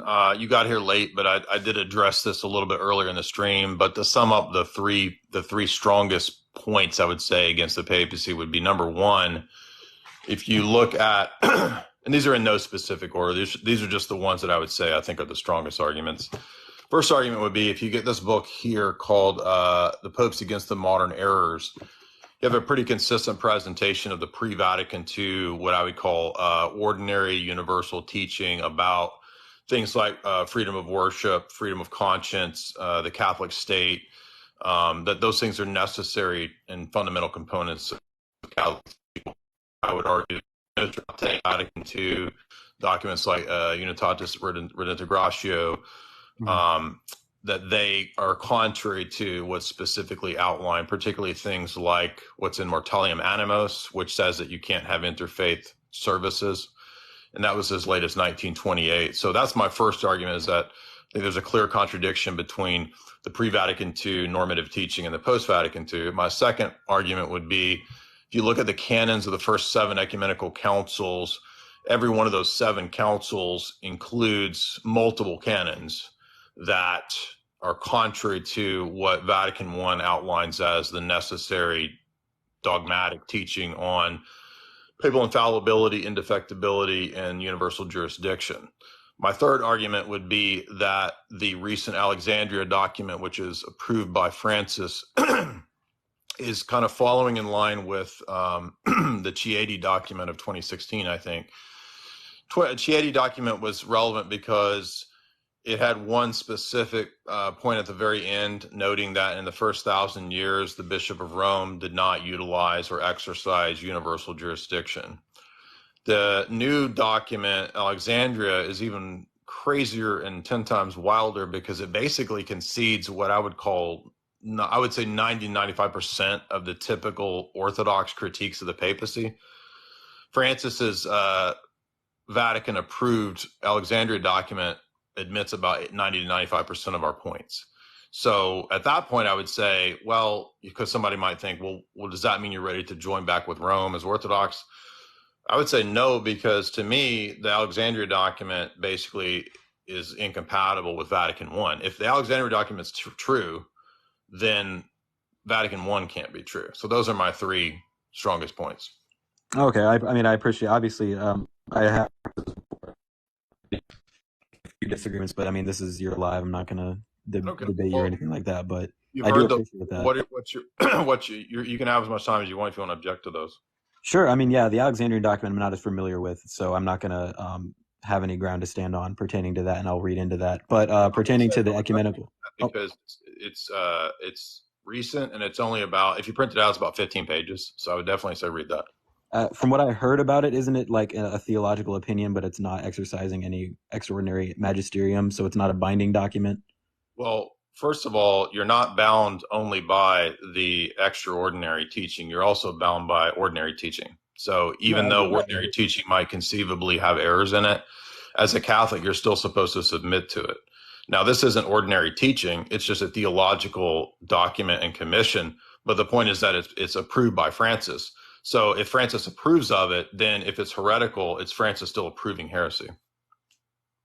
I mean, I can see what you mean. I see with what you mean, but I just disagree that because if Francis approves something, like we as quote papists do not believe that the Pope cannot err whatsoever, period. Okay, but he can't approve heresy. No, absolutely not binding upon the entire church. No. He can't approve heresy. He can't be a heretic. Well, popes can be heretics. Oh, really? Popes have been. Yeah, we've had popes condemned in ecumenical councils for teaching heresy, just not dogmatically. Right. Now, could you, if you can, square that with Vatican I, which says that the faith of Rome can never fail? Yeah, I mean, yeah, I agree with that. The faith of Rome can't fail, but the Pope so now there's a distinction between the holder of the office and the Roman See? Yeah, absolutely. Oh, okay. So is it possible then for how long can a Pope be a heretic and the see be vacant? Well, I mean, there's a distinction between formal and material heresy. Well, it doesn't really matter because the church ultimately. Yeah, absolutely. But if, the same could be applied to the patriarchs, right? If a patriarch commits heresy. We're talking about your system, right? So in the case of your system, it's ultimately not even the church, it's what the Pope approves, right? Yeah, I mean, absolutely. I mean, the Pope definitely. So does that mean Honorius wasn't a heretic until a later Pope said he was a heretic? No, he definitely taught heresy. Absolutely. No. So now, hold on. So now it's not the church that determines the heresy; it's the objective fact of him teaching the heresy. Yeah, absolutely. But the church determines what is and what is not heresy, because obviously doctrine develops over time. I'm talking about judging specific cases, and so you just contradicted. In what instance, though? You contradicted because you said that it was. I asked you if it was the papacy that determines that Honorius was a heretic. No, it was the ecumenical council that determined that. Oh, so wait a minute. I thought popes were ultimately what determines dogma, right? Not ecumenical councils. No, that's not what we believe at all. Have you read Vatican I? Yeah, I read Vatican I, and it says that we also believe in the consensus of the church fathers. We believe in the No, but councils. you believe those things, but it's not ultimately authoritative until the Pope approves it. That's why you don't. What do you think about Constance? Oh yeah, well, I mean, I do agree that the popes do approve all the ecumenical councils for No. Jesus. Constance solves the case of 3 claimants to the papacy. Could you go more in depth on that? So you're not aware of Constance? No. Okay, so this is a fundamental thing that you should be aware of, because it's the rival claimants to the throne, and the Council of Constance has a council that settles who the Pope is. But it's later condemned to say that a council is above the Pope. That's part of Vatican I. Yeah, I would have to look into that for myself and see that, but I will look into it for sure. Yeah. Yeah, but my other objection would be that the ecumenical councils never taught over the Ephesus. Definitely did in the Acts of the Council, where the legate, Philip the legate, said that the Pope has judged as the successor of Peter over the entire church, both now and forever. I think it's session 6 of the Council of Ephesus. Yeah, I mean, Ubi's addressed that session of Ephesus, but you understand Ephesus created autocephalous churches. So do you not accept the Council of Ephesus as dogmatic? Again, not even hearing what I said. What did I just say? You said that it created what? I'm sorry? So you don't even know what autocephalous churches are? No. Yeah. Time to move on. So look, if you're gonna have a debate, it's fine, but come on, guys, you gotta do better than that. Zay, what's up, Zay? Hey Jay, how you doing? Yo. Nick, like, what's going on? Quick question. I think it's related to what Jordan was speaking on earlier, but I was curious on your position on how if the church says or rejects the fact that we say that the hypostasis or the persons are instantiations of the essence. And what's your position on that? No, I don't think there would be anything problematic about saying they're instantiations. I think the problem would be if you said if you had a reductionist view that they're only instantiations of the essence. If person is only an instantiation of essence, then you could conceivably fall into the problem of John Philoponus. So that could lead to the tritheism error. So there has to be a distinction between nature and person, such that even though a person is an instantiation of essence, a person is not just or only an instantiation of essence. Is there any resources I can go to look at this? Yeah, the Zach Huber book that is Christian metaphysics.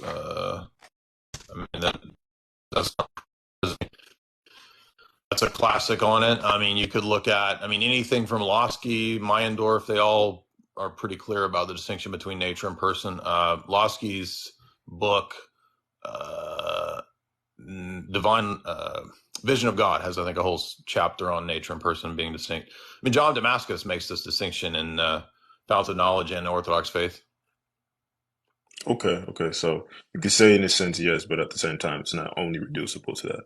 Right, because a lot of people in the church, John Philoponus is the guy who famously reduced person to only an instance of nature. And what happens is that in the Trinity leads to, he's accused of tritheism. And it also relates to Christology, because what happens in Christology is that the Monophysites basically do that same move. And so that's why they have to say that they think that if you're not going to be Nestorian, then you have to say that Christ is an instance of a new tertium quid, right? Or a third thing. Got you. Okay, that makes perfect sense. I'll check it out. I would also recommend the paper Hypostatized in the Logos, because that's a paper on the Fifth Council and how the teaching of Leontius of Jerusalem becomes the Orthodox norm there at the Fifth Council, to explain how the second person of the Godhead, not only does he inhypostatize the divine nature, but the human nature that he assumes is a fully human nature, but it's anhypostatic, meaning that it doesn't possess any existence or personhood of its own.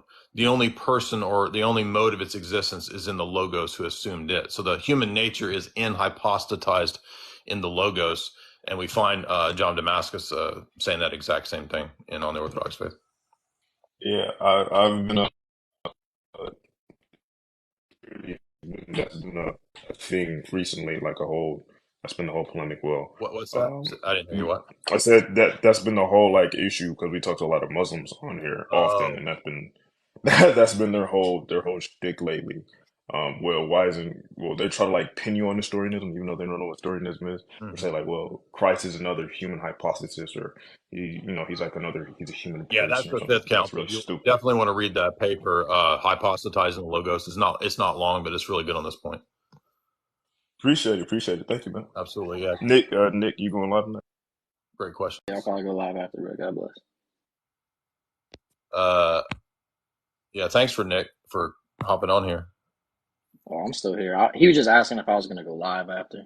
Yeah, I'm just saying I appreciate you hopping on. Let's Oh, see, yeah, that's all whoever good. 316, what's up, dude? Oh, man. Hey, how you doing? I'm good, man. Every day's a blessing in Jesus Christ. I did have a couple questions though. Sure.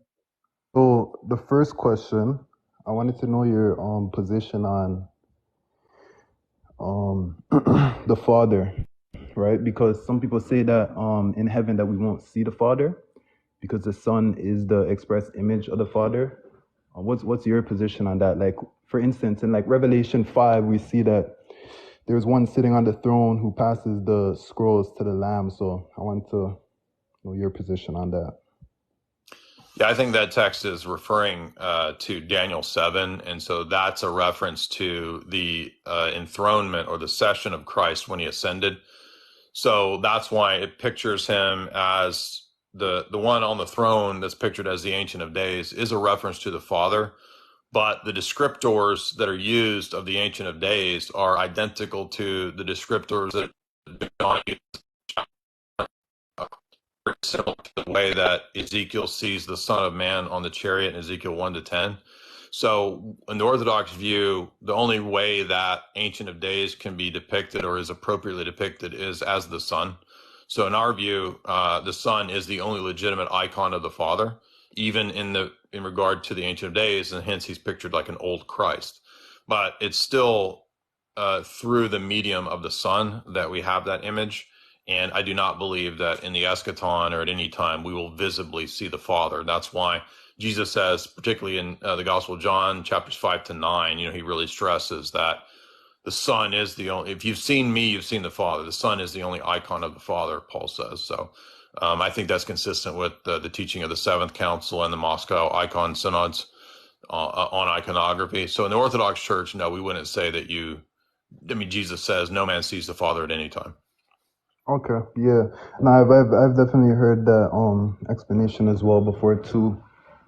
I think I would add, like, throughout the Old Testament, when we see the form of God or the angel of the Lord, the manifestations are always the Logos, because that anticipates the incarnation. And the second person, the Logos, is the only one that became incarnate, right? It wasn't the divine nature per se that became incarnate. It was the second person of Godhead that became incarnate. If it was the divine nature that became incarnate, it would be the whole Trinity that was incarnate, which we don't believe that. Father and the Spirit don't become incarnate. So the manifestations that we see in the Old Testament that refer to the Father, or Pentecost that refer to the Holy Spirit, those are the energetic manifestations proper to the Father or to the Spirit. And they're never depictions of the hypostases of the Father or the Spirit themselves. They're always depictions of the energetic manifestation. So I would think we would be consistent in saying that no, the Son is the only icon. Okay, yeah. My other question would be, so there's a verse in I think it's First Peter, it might be Second Peter, but it basically says that Christ suffered things in his flesh. Are you familiar with that verse? Sure. Yeah. So if somebody were to say that he suffered things like through his flesh, would that allude to Nestorianism? No, I mean, I think the point is that the human nature is the instrument or tool, to use the terminology of Athanasius, of the Logos. Mm-hmm. So it's more like the divine person is wearing the suit of human nature. Now, that doesn't mean his human nature is not real. It's fully real in the sense of body, mind, soul, will, right? But it is not in any sense a subject. And so that's what Cyril was arguing at Ephesus. And it gets reconfirmed at the Fifth Council to exclude all forms of Nestorianism. And it's even specified that there's no human hypostasis or subject at all. There's no created hypostasis in Christ. There's only the human nature, which is called anhypostatic, or meaning that it doesn't have any existence of its own or a subject of its own or an agent of its own. It is the agent. The Logos is the agent to the flesh. Jesus, the divine person, is the subject and the agent to the flesh. So when it says he suffered in the flesh, he there is the divine person that really did experience death and suffering, not in divinity, but in the human nature that he possessed. So when we say that he died, what that means is that it doesn't mean he's punished by the Father. It doesn't mean he's removed from the Trinity. It doesn't mean he goes to hell. John Damascus in Book 3 is very precise that the death that Christ is healed from his human body. So the divine subject is the subject that experiences that fissure in the human nature. Yeah, so it's not that you're applying personhood to the human nature, but it's just something that the person possesses, which is the human nature. Exactly. So let's be precise about, because this confuses a lot of people. At the time of Nicaea, hypostasis just meant an instantiation of nature. That's it. And there's a council where Athanasius has, I think it's either 362 or 369, because the word is starting to be more precise after the Cappadocians to signify the agent or the subject that has the nature. And Athanasius says that it's fine to speak in this way at this council. Alexandria Council 362 or 369, one of the two. And that actually becomes more and more normative after Chalcedon and especially in the Fifth Council. And that's why we don't say that the human nature has a hypostasis. Yeah, no, that makes a lot of sense. So in conclusion, would it be safe to say that, for instance, there's verses which says that Jesus grew in wisdom. So it'd be safe to say that he grew in wisdom through his human nature, correct? Correct. Would it also be safe to say that it means that the human nature actually went through the processes proper to that nature of maturation, right? So he was really an infant and he really became an adult. Yeah, so would it also be safe to say that Mary is the mother of Jesus, which is the person, through his human nature? Well, we don't speak that way because it can lend to a Nestorian reading. So is that Nestorianism though to say that? It's not that the terminology isn't technically correct, but when the Fifth Council meets to clarify Chalcedon for the Coptics and the Orientals, they wanted to exclude any possibility of Nestorianism, and so they reaffirmed the Kyrillian reading of Chalcedon. It's called the Neo-Kyrillic Victory at the Fifth Council, okay? That's the position of Leontius of Jerusalem. That's why his theology is accepted at the Fifth Council, along with Justinian, the emperor. So what that means is that the human nature doesn't possess any subjectivity or agency of it considered in itself. The only subject or agent that the human nature possesses is the divine person of the word that has it. Yeah. So in conclusion to what you just said, saying that Mary is the mother of Christ through his human nature can lead to Nestorianism, but would you say that that statement in itself is Nestorianism? It's just ambiguous, and the Fifth Council wanted to remove all ambiguity because Mary did not just give birth to a human nature or a Jesus of Nazareth, because that implies that there's a historic person, Jesus of Nazareth, that's not identical to the Logos. Mother of God means that she gave birth to the divine person, the Logos, you see. Okay. So, but wouldn't you say that the divine nature doesn't enter into creation? I'm not denying that he's the divine person, but wouldn't you say that the divine nature doesn't enter? You say he's the divine person. The mode in which the divine nature exists is in the mode of the person that has the nature. So in that sense, the divine nature that exists in the mode of the Son does enter into reality. He really is God over there. Okay, so it's incorrect to say that the divine person was birthed through his human nature. You're saying that's incorrect to say. That is what happened. Oh, that is what happened. Okay, perfect. Yeah. No, I agree Obviously, it with that. doesn't mean that Mary caused his divine personhood, but it means Yeah, that yeah, what exactly. came forth from her is a divine person with a human nature. Yeah, no, that's perfect, bro. That's music to my ears. Now, my last question, right? It's my last question about the Eucharist, right? So, on what grounds, or actually, do you believe that from a biblical standpoint, you can say that the Eucharist is the literal blood and the literal body, like biologically?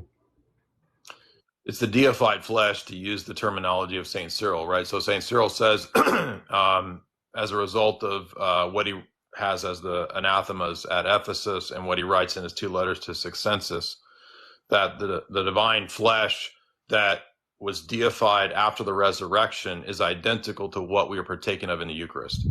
So he's saying that Christ transfigures the flesh by his divine energies. So the uncreated energies transform the body and the blood to become the uncreated energies. It's not the essence of God. It's the body, blood, soul, and uncreated energies of the Son. Okay, so you would disagree that it's symbolic or spiritual? Yeah. I mean, what I just said is the real presence view of the Orthodox Church. Okay, so how do you deal with Paul saying that the Israelites from ancient times drank from the same spiritual rock and ate from the same spiritual rock, which is Christ? Because they partook of the Holy Spirit in the same way that we do. That doesn't mean that the mode of that partaking is the same. So one thing that Paul does is that he contrasts the sacraments and the rituals of the Old Testament as pure symbols to the realities in the New Testament. So in other words, what circumcision symbolized, water baptism actually does in the action. So that's the transition from symbols in the Old Testament to realities of the rituals in the New Testament. And what happens in a lot of Protestant situations is that they just continue the symbol view of the Old Testament, and the symbol view is continuing to the New Testament. It's not purely symbols, it's realities that fulfill the Old Testament symbols. So in other words, circumcision has as its fulfillment not just a spiritual thing. The spiritual thing already existed in the Old Testament, which is the very point that you just made. Mm-hmm. So the fulfillment of circumcision points to water baptism in the New Testament as its reality and fulfillment. okay, so if the Old Testament circumcision was spiritual for baptism, why does Paul also say that Moses and the Israelites were baptized upon crossing the Red Sea? Because it's a type. So the types are fulfilled in the realities of the New Testament. In other words, the baptism of the Israelites into the cloud and the sea, he's not saying that they were literally baptized into the Holy Spirit in the Old Testament. He's saying that the baptism that they underwent in the water being above them as they passed through the water, that's a type of water baptism in the New Testament. Just like Noah, right? Peter says that they were saved through baptism in the flood, in the ark. Okay, they weren't literally baptized in the flood, but the flood is a type of water baptism saving us in the New Testament, according to Peter. Okay, so that's good that you brought up Peter, because Peter was baptizing people after he received the Holy Spirit at Pentecost, right? But at Pentecost, he didn't receive it through water baptism, right? Okay. But then when you go to let's hold on, you're confused. So we don't think that the only movement or reception of the Spirit is just water baptism. So Pentecost is a unique redemptive historical event. And for us in the Orthodox Church, there's 2 unique events that occur in your life. There's water baptism, which is regeneration and your incorporation into the body. Then there is chrismation, which the apostles do in the book of Acts, which James talks about. And chrismation is a separate secondary action after baptism that is your personal cost. The fact that Peter's baptizing at Pentecost it's not really relevant to how the church formulates, even from its earliest days, its sacramental actions.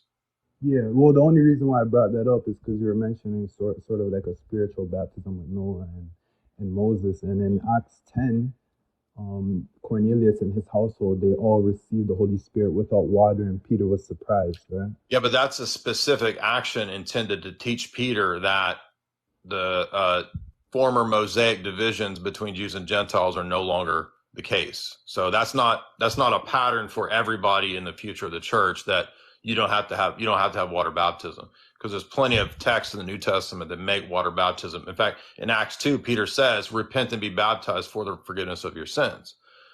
Paul says to Titus 3, it's the washing of the laver of regeneration. So that's water baptism. You can't divide what Christ has joined. To divide them is to move back to the modus operandi of the way that the Holy Spirit and the sacraments worked in the Old Testament. The incarnation itself is the divinity joining itself to created matter, and that same principle holds for the sacraments. So all Orthodox sacramentology is premised from the joining of the divine and the created in the incarnation. If you understand the incarnation, everything about Orthodox sacramentology will follow from that. Okay. Just to get back to the whole Eucharist thing, right? In Revelation chapter 3, verse 20, it says, Christ is speaking, and he says, behold, I stand at the door and knock. If any man hear my voice and open the door, I'll come into him and will sup with him and he with me. Would you take this to be literal? Well, I mean, it's literal in the sense that the Holy Spirit comes to live and dwell in us. It's not literal in the sense that he enters our heart physically. Obviously. It's not the Holy Spirit, okay? Yeah, but that is it. The mode in which Jesus indwells our heart is via the Spirit. So the fact that it doesn't specifically say that in that verse doesn't cancel out all the other verses where Paul says that the Holy Spirit dwells in us. So, I mean, so what you're just saying that why would we read this passage in a symbolic way and not John 6? Well, that's why you need the guidance of the church in order to help you understand when you read something literal and when you read something symbolic. It's not immediately, listen, it's not immediately apparent in the text on the surface of it, right? That's why there's the church to help us understand these things. It's not just you and your Bible. Okay. Well, when it does go to the Eucharist and like the Last Supper, right? Do you believe at that moment before Christ shed his blood that they were also drinking his literal blood? Yes. So the graces of these things can apply just like they applied in the Old Testament. The only way Abraham believed was by grace. Even though Christ hadn't died yet, he still was able to receive the grace of Christ because the efficacy of that operates before and after, right? So just like we don't have to be there at the moment of Jesus doing these things to receive the effects later in time, so likewise the Old Testament saints can receive the benefits prior to the events actually occurring because Christ is a divine person. Okay. Why does Christ identify what's in his cup as wine in the Matthew account then? Well, before it's transformed, it is wine. And then he calls it his body and his blood. Are you referring to Matthew? I mean, he calls it the flesh of this is the blood of the cup of the new covenant, right? It's no, he says that before. It's the blood of the new covenant. He says that before and reiterates and says that this is just fruit of the vine, which is wine. He doesn't reiterate that it's only wine. Verse 28, he says what you said that he said after, but in verse 28 he says, for this is my blood of the New Testament, which is shed for many for the remissions of sins. And then in verse 29 he says, but I say unto you, I will not drink henceforth of this fruit of the vine until the day when I drink it with you in my Father's kingdom. Right. So that's talking about the celebration of the Eucharist. It's not denying the fact that it's transformed. He's saying that in the future, I'm not going to do this with you until we're there in the kingdom. The church is the kingdom, and that's why immediately after the New Testament churches are set up, the church fathers have this very same ritual, and they call it the Eucharist. They call it the celebration of the Lord's Supper, right? Mm-hmm. So they call it the offering.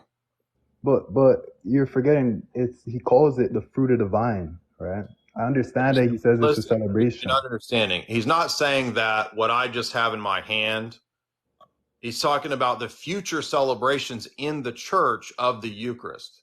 So the future celebrations will be wine, then blood, you see. Yeah. I get where you're coming from. I think the more biblical approach is what I'm saying. Hold on. So when do you think he's saying he will celebrate that in the kingdom? I think he's just saying that he's gonna finish, this meal and some wine with everybody when we're all resurrected in the kingdom. I don't think it's like too much into it. When does the church sit and judge and reign? Depends on what stance you take. I take the 1,000 years to be literal. When Jesus came, he set up the church. The church Correct. is the kingdom. Do you not understand that? The church is the kingdom? Okay, let's run with that. What does he say in Matthew 16? The gates of hell will not prevail against it. So you're saying that Right. that's the Orthodox establishment? He calls it the kingdom. Okay, so you're saying that that's the orthodoxy? Like that's what orthodoxy is, right? Well, yeah, I believe that, but even it doesn't matter because the New Testament is full of references to the kingdom being a present reality that he brought at his first advent. Okay. When does the New Testament cite Psalm 110 about him reigning? What is that usually in reference to? The New Testament cites it many times, right? Are you talking about putting his enemies under his feet? Sit at my right hand until I make your enemies your footstool. When does that the New Testament typically cite that as a reference to what redemptive action? Would you say conquering death and stuff at the cross? I'm not sure exactly what you're referring to. You don't know what sit at my right hand could be a reference to? I know people I'm not interpret trying it to as be power. mean to, but look, bro, this is like central to the whole of Christian theology. Okay. The Father says to the Son, sit at my right hand. When did that occur? It's a very famous event in the New Testament. When he was resurrected, of course. And then what? He went to the right hand of the Father. That's what I believe. Boom. So the kingdom and the dominion started not at the end of the world with your premillennial heresy, at the ascension. Premillennials were a heresy, so why the early church fathers who held to it? All right. So we're done. The church fathers are not infallible. And the fact that some of the post-apostolic fathers say words that could be read as if they mean a literal millennium, by the way, they might have been speaking in a figurative sense, just the way that Isaiah or other Old Testament saints were speaking figuratively. The Constantinopolitan Creed excludes any Kiliism or any premillennialism, right? Because it says, whose kingdom shall have no end. There's not a literal 1,000-year kingdom any more than God only owns the cattle on 1,000 hills. David says God owns the cattle on 1,000 hills. Oh, so on hill 1,001, he doesn't own those cows. No, it's just a long term of time to stand for a long indefinite period. A day is like 1,000 years, right? In the eyes of God. It's not literally 1,000 years as a day. It's just saying it's a long time. The kingdom has no end, as the creed says. And so you notice there, Protestants, I'm not being mean, but Protestants aren't aware of basic ideas of the New Testament, such as Christ's ascension being the time when the dominion of the kingdom begins. All right, we got open forum. I'm having fun. Let's see who's next. Luigi, what's up, dude? I didn't divert from the Eucharist. I answered your specific questions because I wanted to know when you thought Jesus in that passage was saying that he would celebrate it with you in the kingdom. You understand? The kingdom being a present reality is the very thing that you missed.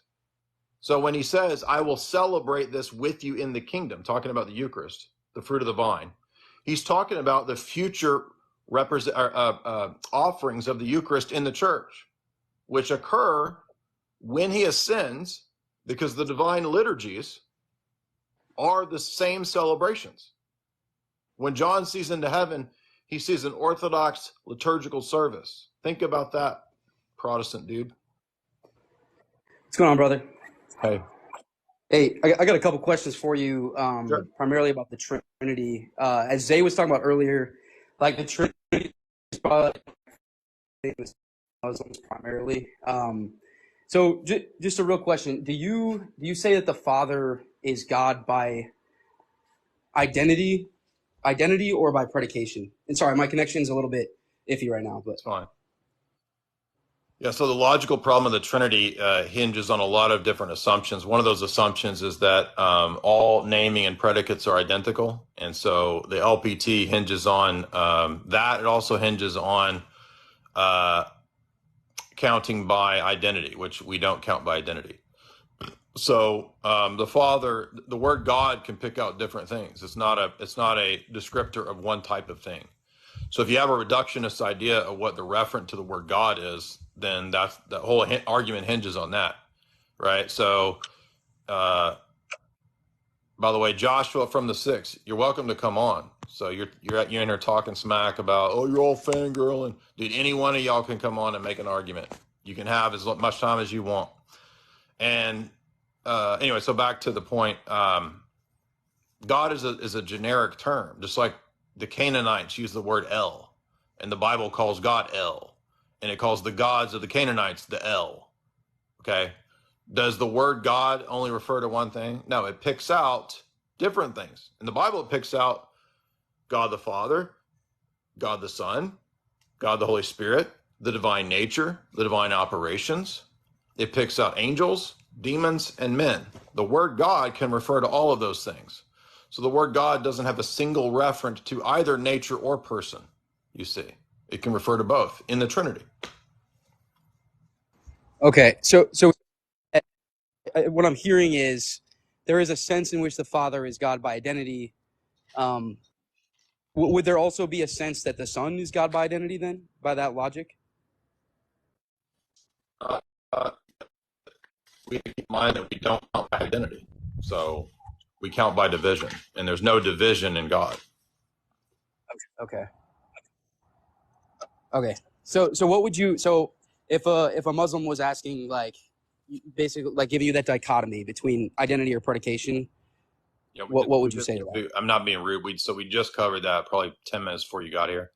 Oh, okay, my fault. Yeah, I just okay. Before that Protestant dude was in here, we were talking about that, and I went through the Leibsman paper about counting by identity versus counting by division.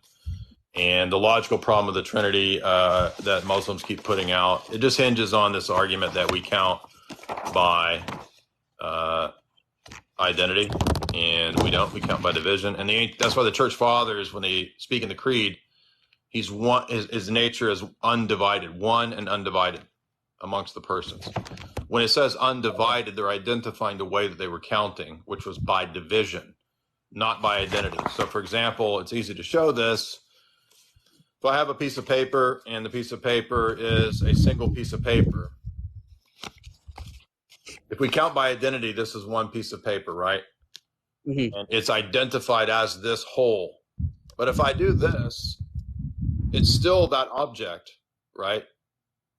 But if we count by identity, it's no longer the same object. So we can't count by identity now because now there's two objects, you see. So if we identify this equals one and I split it in two, I no longer have the same identity over time, you see. So we don't count by identity, we count by division, especially when it comes to mundane objects like cows or trees or whatever. And in the Creed, they're counting by division, and that's why they use the terminology of undivided.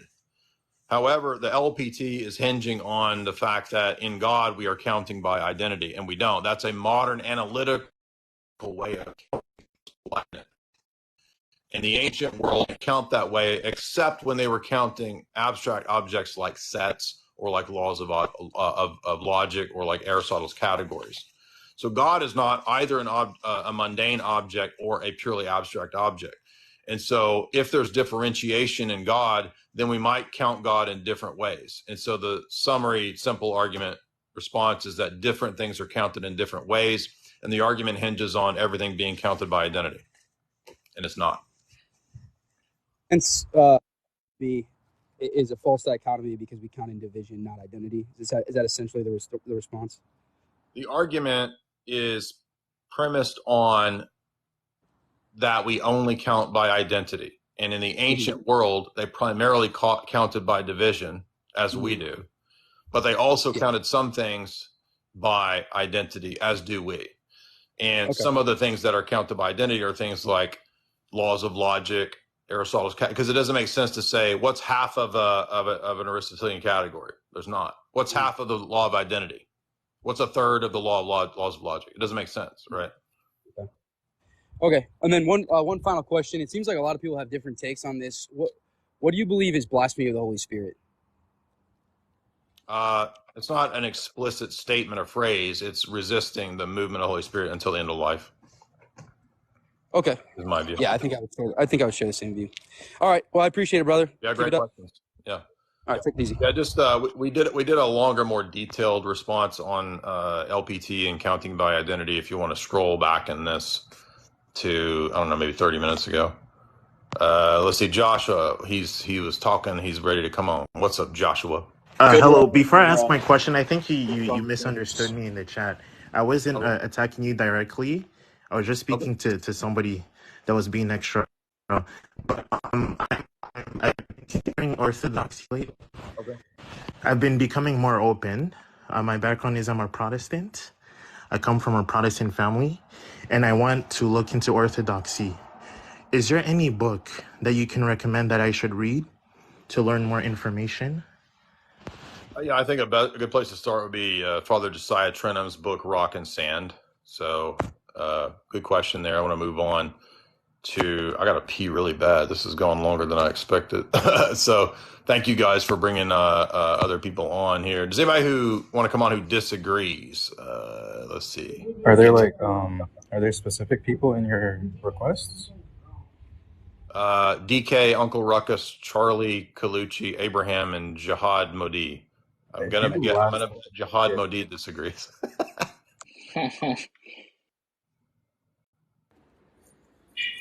So let's see. Can I do this while I'm pissing? Oh my God! You can go to the bathroom. I'll hold it down. No worries. Okay. How do I turn off the camera here? I'm just gonna leave it here. You want to hold? I got you, bro. Want to take over and interact with Yeah, Jihad? Nick is smart. Yeah, Yeah, Nick I got is smart. you, bro. I'm glazing right now, but What's good, Oh Jihad? my God, I made it, man. I made it, bro. Hard work pays off, man. What's up, Jihad? What's your question, bro? Nah, I just wanted to ask Jay because like I wanted like the best answer, man. You got me now. So what's up, bro? I just wanted to ask him like, is the energies God and like what are the uncreated energies and the created energies and like I don't know, stuff like that. Yeah, so he'll answer more in depth, but yeah, we would say the energies are divine, and we say so. For example, like an uncreated energy would be God's light. Like we don't say that God's light was ever created at any point. And Jay kind of went into this earlier when I asked him a little bit about the energies earlier, and he was talking about how some of the things would be like created energies. For example, the analogy that he gave was, if you're building a house, and when you're doing the actual building itself, that's something that would be like a created energy, right? That's something that would actually be, so it's not necessarily the nature itself, but it's still God because it's still me doing the work. Yeah. So yeah, he can explain a little bit better when he gets back, but basically, No, I just wanted to bring him up. I just wanted to bring up like a Muslim objection. Yeah. So He can Jay, answer a little bit more in depth if you like. Yeah. Go ahead. What's up? Yeah. So I've got like this Muslim objection, right? That's saying like, okay, are the energies God and are they distinct from the essence?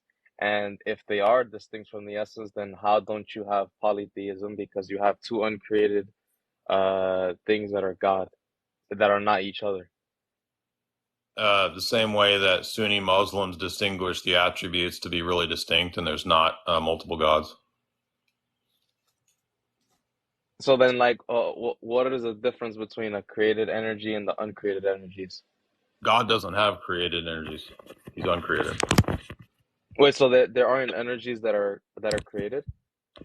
Humans have created energies because they're creatures. Like in that example that he gave about the building the house, that would be a created energy.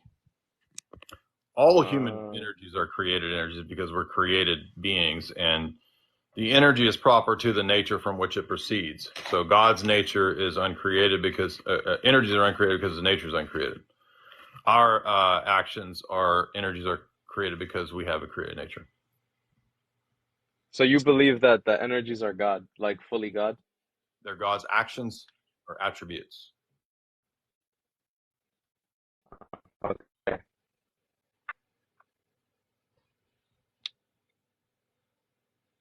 Can you bring up DK? I think he has some questions too.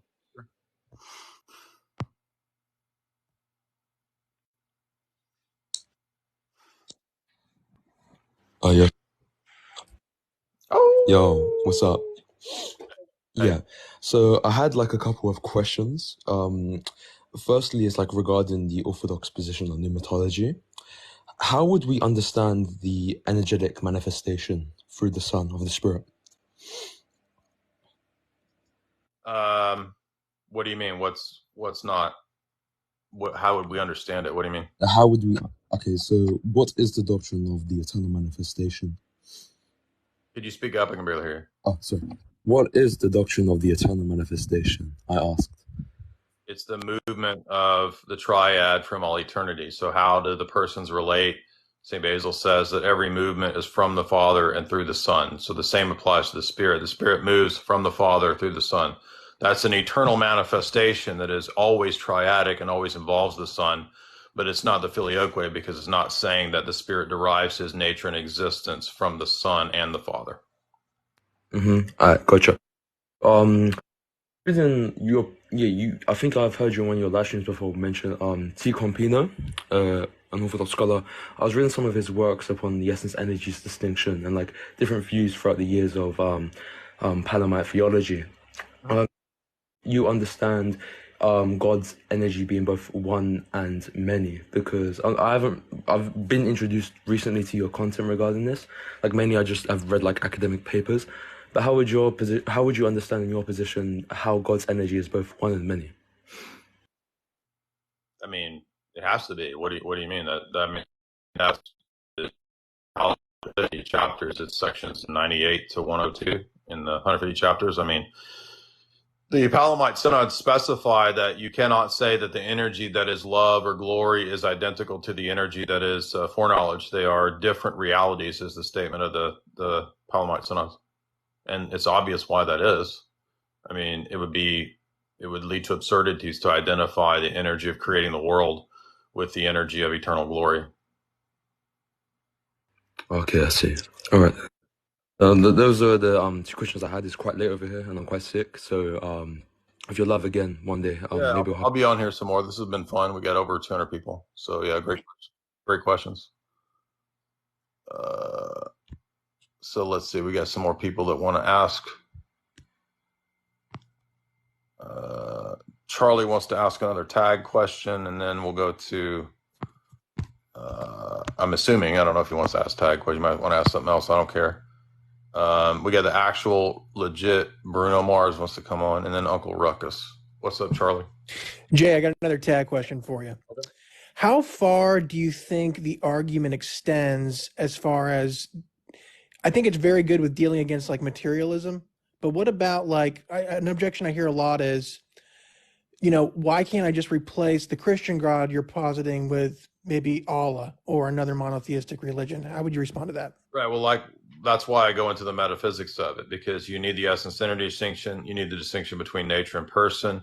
You need the distinction between uncreated and created. You need the distinction between the one and the many, and the persons of the Trinity, the logos logi distinction. Essence. Those all work to solve those problems in metaphysics, and so Unitarian positions can't resolve those problems. Okay, I don't mean so. Was always. What literature would you recommend to get that piece of the puzzle? What you're just talking about, or is this stuff you just kind of put together on your own? There's not a book that applies all of that to apologetics. That's a position, an argument that we've been making, and I make that because the closest thing to it would be if you read Mystical Theology by Losky. He kind of makes these arguments in the Trinity chapter, for example. Okay, fair enough. Yeah, that's a great question. All right, thank you, appreciate it. Yeah, I think Bahnsen restricts the argument typically to the epistemological domain, which is fine. I just think that in my experience, when I went into the nuances of Orthodox Trinitarian theology, which I think is 100% the only consistent, coherent Trinitarian theology is Orthodox, then I'm like, okay, well, this has implications for apologetics. So one of the things I wanted to do was to apply those arguments to apologetics. And we don't have a specific book in the history of the Orthodox Church that does that, but you do see this anticipated with some of John Damascus's apologetics.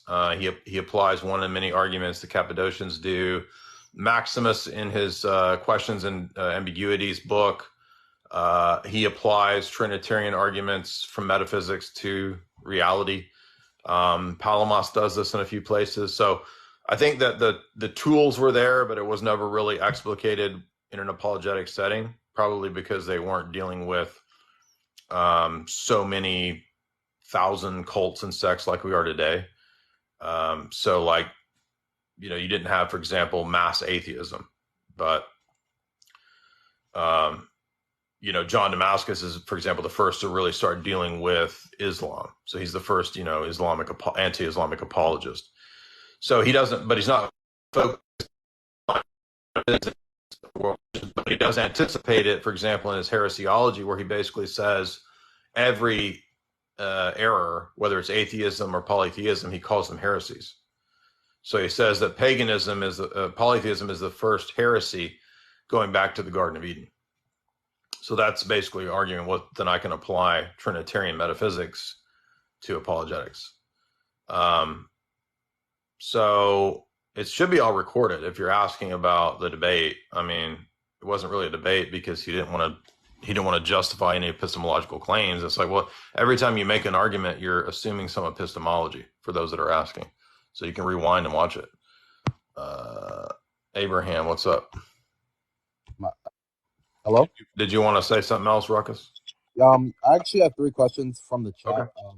The first is concerning Calvinism and your contentions or arguments against it, I believe. Could you say that again? Or you were really muted. I could barely hear you. My bad. Can you hear me? Go ahead. Okay. So the first question was about Calvinism, and I guess your contentions with the thought process behind it from Calvin, and then the Calvinists today, and what would you respond to their claims about predestination? I mean, we've done a lot of live streams on YouTube about that, but I mean, the easiest way to respond to that is to just point out that, predestination in the letters of Paul, we would argue they're seen through the lens of Christology. So you don't begin your order of theology or order of theology with the divine decree. We begin our theology with Christology. And so predestination is through the lens of Christology, and that means that Paul is writing that letter to Ephesus, for example, to the visible church there. It's not a letter written to the elect. It's a letter written to an entire visible church, whom he calls the predestined. So that means that that's what the church did, Trinity and Christology in the 7 ecumenical councils. That then informs the way that we understand predestination and not the other way around. And to prove that, if you look at Calvinism's Christology, it's Nestorian, and that's why they erred, is because, I mean, there's a lot of different things going on. It's also a result of absolute divine simplicity, where you would think that there aren't secondary causes and that everything is subsumed under the divine decree, which makes God the direct immediate cause of all events. That should lead you, if you're consistent, to occasionalism, and that's the Islamic position. That's Islamic metaphysics. So those are the quickest ways, I would say, to refute Calvinism. And classical Calvinism teaches that the Son was damned on the cross. I mean, that's anti-Trinitarian and blasphemous. Yeah. Another question was concerning ADS, but I think you kind of answered that. Would you say that Muslims hold to a form of divine simplicity, or would they hold to divine simplicity in general? I mean, it just depends on which school you're talking about, because a lot of the Sunni Aqidah will distinguish the attributes. So they'll just try to argue that they're not susceptible to ADS. But when they start talking about potentiality in God, they fall back into ADS every time I've had an argument with them. So if you watch the Azwar Rashid debate, he never understood what I was asking, and he just kept saying that God has free will to create, and I'm like, okay, so there's potentia in God, and he didn't know what potentia was. So you would say that if a Muslim says that the attributes of Allah are identical to Allah's essence, then it leaves room to argue against their idea of God based on the fact that they think he has potential? If you think that creation is not necessary, then you have to have some account for potentiality in God.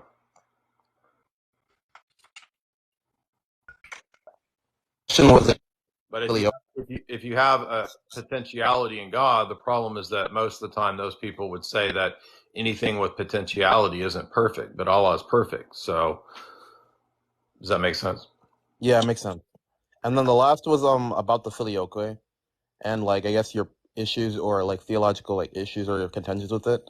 I also like from what I understand about it is that I guess like people who have affirmed the filioque hold that both the Father and the Son have aseity. Is that true or? No, that would be a denial of the First Council of Nicaea to say that the Son possesses the Father's unique hypostatic property. The Son is not ase. That's a uniquely Calvinist argument. Okay. Okay. What would your arguments against the filioque be? There's only one source or principle in the Godhead, and that's the Father. And the Cappadocians in the Second Ecumenical Council identify him as the sole source. If he's the sole source, then you can't have another sole source. I people argue for the filioque being that because it's from the Father through the Son, that adding in the Son is like okay, but you would say that's not right because it implies something different. It implies manifestation is not the Roman Catholic doctrine. The Roman Catholic doctrine at Lyons and Florence is specifically stated to be an eternal double hypostatic procession as from a single principle. The Father and the Son are said to be a single principle of spiration of the eternal existence of the Spirit. So that's not the same thing as proceeding through the Son, the eternal manifestation doctrine of the East. Two totally different things. And they would say, but they would still say that the Father is ase. Is the only ase hypostasis? Say that again.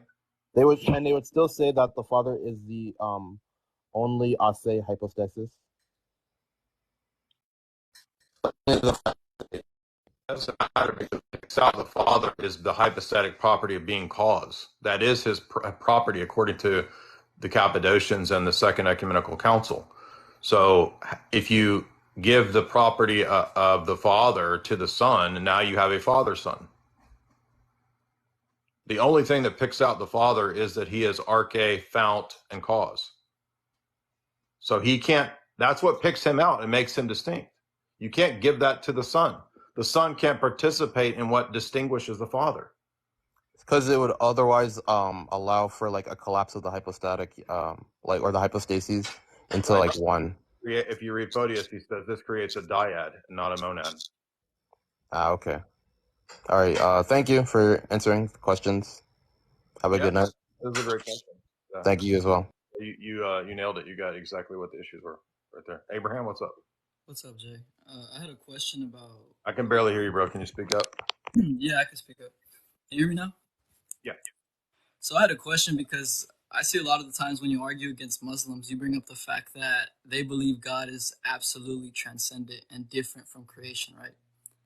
Now, would this be something, because from what I've read, this is something that like all schools agree on. Are you in agreement with that? You mean in Islam? Yeah. I mean, unless Dr. Khalil Adnani and the Shias don't agree on that. I mean, as far as I know, everything in Sunni Islam believes that. Okay.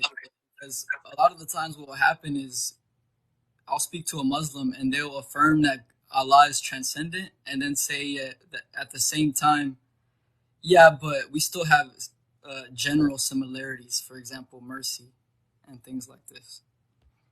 Well, I mean, the doctrine is called Tanzih, Tanzih, and that is defined as no similarity to creatures. So you can't define it and say, well, it's general similarity. I mean, it doesn't work. Yeah, I agree. All right, cool. I just wanted to ask that, but I also had a question about tag. Is that okay? Sure. So with tag, what an atheist will do, right? They'll say, you're asking me to give a justification for logic, for example. And then they'll say, but you're saying that when it comes to God, there needs no justification. So how would you respond to that criticism? Because different paradigms or worldviews are going to determine what the bottom of the worldview is and why you can't go any further. So in the Christian paradigm, you couldn't go any further than that. So they're misunderstanding that it's an argument about worldviews as a whole. Okay, so would you say it's like compared to the Christian worldview, you have God, which is the fundamental being for all reality, compared to atheism, where you have like things like logic and also numbers and all these different categories that they're all like just presupposing at the same time. Right. So is it kind of like the question of like, oh, well, I just have to presuppose God whilst you're presupposing all these different things? Well, it just depends on what is the thing in question. So if there's something that in the Christian paradigm, I mean, God is the thing that you couldn't get in. There's no other thing to go to. There's no other authority, nothing higher, nothing lower. It's like the rock bottom thing. It's the ultimate foundation. So if it's a comparison of paradigms, we're saying here's the Christian paradigm. It ultimately bottoms out at God. And then you're saying, okay, in your atheist paradigm, your paradigm ultimately bottoms out in your own mind and your own reasoning. Like that's the highest authority, right? So then the two is consistent. It's not saying that, well, we just say God and we don't have to justify it. No, it's the paradigm ends at God, right? That's it. That's all there could be in that paradigm. Versus the atheist materialist paradigm, which ends in their own mind and meaninglessness. Okay, that makes sense. One final thing is what it seems like from my perspective is like that doctrines like eternal security and limited atonement all stem from this like adoption of PSA, like penal substitutionary atonement. Would you agree with that? Certainly the second doctrine does. What was the first one you listed? Eternal security. Yeah, it does stem from that. By the way, Rebecca, you're welcome to come on and have an argument if you want. I'm saying I meant that in a rhetorical sense. I understand that different atheists could have different ideas about what their ultimate epistemic authority is. I was making a rhetorical statement that at the end of the day, the ultimate authority for the atheist is their own reasoning. That's it. But an atheist can't give an account for reasoning itself. I believe that atheism should logically lead to nihilism. So, yeah, you can make a conceptual distinction between atheists and nihilists. They're different people, they're different positions. But I'm arguing that logically atheism should lead to nihilism if they were consistent. You're welcome to come on and make any of these points if you want. Bambalee, what's up?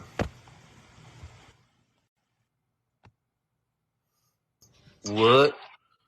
Why are you here if you don't even know what we're talking about? You want to come on and make your argument, Rebecca, instead of talking smack? What's up, Bambi? Yeah, so mate, I have a question. I want to ask you this question. I want to know because in Christianity, they said God, like the triune God, like the Son, the Father, and the Holy Spirit.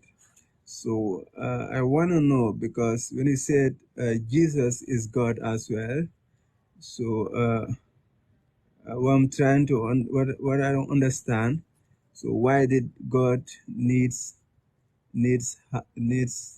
her mother to breastfeed him at the time of his childhood, and then why? Because the purpose was for God the Son to enter into a fully human existence. So how could you be fully human without a mother? Pardon? Can you come again, please? We're gonna have to move on, bro. I can't. You gotta speak more. Welcome to TikTok, Jay. There's a lot of them stupid arguments. What's up, Rebecca?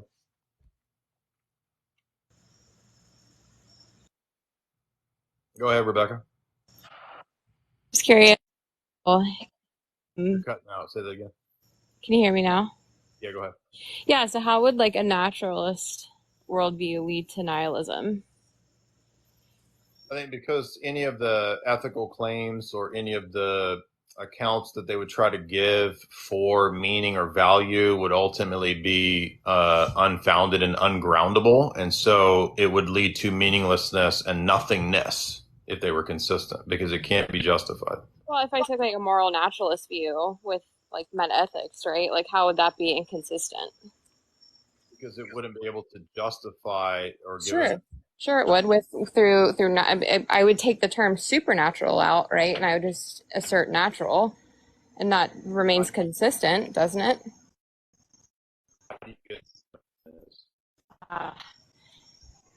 You're gonna run the is-ought gap on me.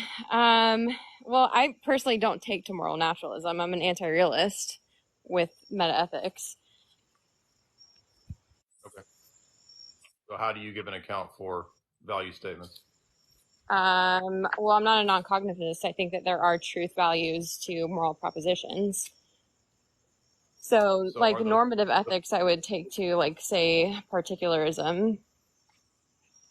So are all statements particular? In applied ethics, yes. No, I mean in epistemology. I don't know what you mean in epistemology. Are all statement? Yeah, so she ran away. Exactly. No. 20%. Are you there? Can you hear me? You're cutting out. You don't know what I mean by asking you if. Are you asking me for my logic behind it, or are you asking me if I have knowledge on it? What are you asking me when you say epistemology? About specifically claims about universal states. Like you said, I asked you about all, right? You said, I said, can you make any claims about universals at all? What? Why are we bringing universals into it? We're talking about morality. Because that's central to my approach to epistemology. So I want to know how you give an account for predicating. Now, that's why I asked you, are all statements particular? All what statement? Moral statements? Any of them, beyond morals. Well, for epistemology, I would probably stick to like virtue epistemology, but I don't necessarily know what that has to do with morality. Virtues have to do with ethics. So now I'm confused. What do you mean virtue? Well, you can be a virtue epistemologist. Okay, so you can have a virtue with like you can virtue faculties being reliable or unreliable, and how you mitigate unreliable and reliable. It's just two separate concepts, right? So that's where I'm getting the confusion of why we're going from morality to epistemology, and we're kind of pivoting. Because it doesn't matter which domain we're in, because no, but it does to me. They're both knowledge claims, and so I'm just broadening it to ask. I'm just broadening it to ask you about epistemology in general, what your account of knowledge is. I would say knowledge is a true belief, right? Okay, but does it correspond to really existing objects in the world? Existing objects in the world? Like, what do you mean by that? Don't ask me what that means. You know what that means. I truly don't know. I mean, like, I'd like to just have you elaborate on that so I can make sure that we're discussing. Any question relating to justification. You're not going to answer any questions relating to epistemology. You're just going to keep asking me what I mean. Well, because we're jumping, right? So we originally started with ethics, and we're jumping to epistemology. So I'm not jumping. I'm broadening it to make it clearer. Does that make sense? I mean, I guess so, but that's why I'm asking you questions. Okay. So it makes sense. You're just asking questions to avoid anything specific. I personally don't see how I am, but I'm sorry if you feel like what is your theory? Okay, in epistemology, what is your view of justification? How do you justify truth claims? I think through virtue intellect, right? So you can, that's the position about how we obtain knowledge. I want to know for the justification of true and false claims. What's the justification? Knowledge is going to be the justification. Knowledge is not a justification for knowledge, so this is retarded. Well, okay. We're done. So there we go. Typical. All right, this is like T-jump level stuff. Knowledge is knowledge. Reality is reality. Exactly. Hey, what would your arguments be against once saved, always saved? All the texts in the New Testament that warn about apostasy. Cairo Apologetics. What's up? First of all, thank you for getting the name right. Secondly, just maybe continuing in the discussion regarding presuppositional apologetics, would you agree with Bonson that everybody's epistemology is necessarily a derivative of their principal view of the nature and limits of reality? Yes. Okay.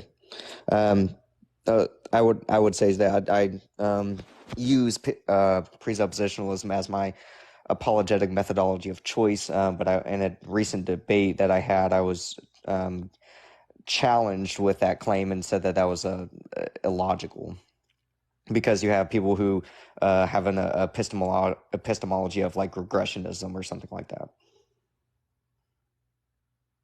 I mean, I don't know what an epistemology of regressionism is. But so. they all a regressionist, or an infinitist, maybe would be the proper term. But I mean, how would that? I mean, that's okay. So they have a different position. How does that mean that my worldview is inconsistent by saying that my epistemology is an outworking of my metaphysics? Like, how would that? Why is that a problem for my position? Well, I don't think that the challenge was for the presuppositional position in the Christian paradigm. I think it was the statement that everybody's epistemology and the challenge was, okay, well, not everybody's epistemology, because you have people like infinitists. I see what you're saying. Well, yeah, like what? But why would their position not be like logically necessitated by their? I mean, I don't see how you. I mean, maybe they could try to argue that, but I don't see how you could argue that they don't. One of the things about precept and tag is that logic, epistemology, metaphysics are all intimately intertwined, and they necessitate one another, right? Yeah. Which my response was, even if you have someone who has an infinitist position, they're still appealing to that system, that methodology of how they come to have knowledge. And the reason why is because they would say that there is another justification, even if they don't know it. So they're appealing ultimately to that system. Yeah, it just seems like, I mean, every knowledge claim is also going to entail some metaphysic that it assumes. So I don't see how they could get around that. Yeah. Okay. That was the only thing I wanted to ask about. Yeah, that hasn't come up in like a year, so I'm a little fuzzy on that. I apologize if I don't have the best answer, but that came up like a year ago in Discord, and Father Deacon Dr. Ananias had a really good discussion on that, and I don't remember what all he said, but like it doesn't seem to me like it would. I don't see how you could escape having a metaphysic that undergirds your epistemology, and likewise, any statement in metaphysics is going to necessitate a knowledge claim. Any claim in epistemology is going to necessitate some metaphysic. I just don't understand how anybody could get out of that. It seems obvious to me. Zay, what's up?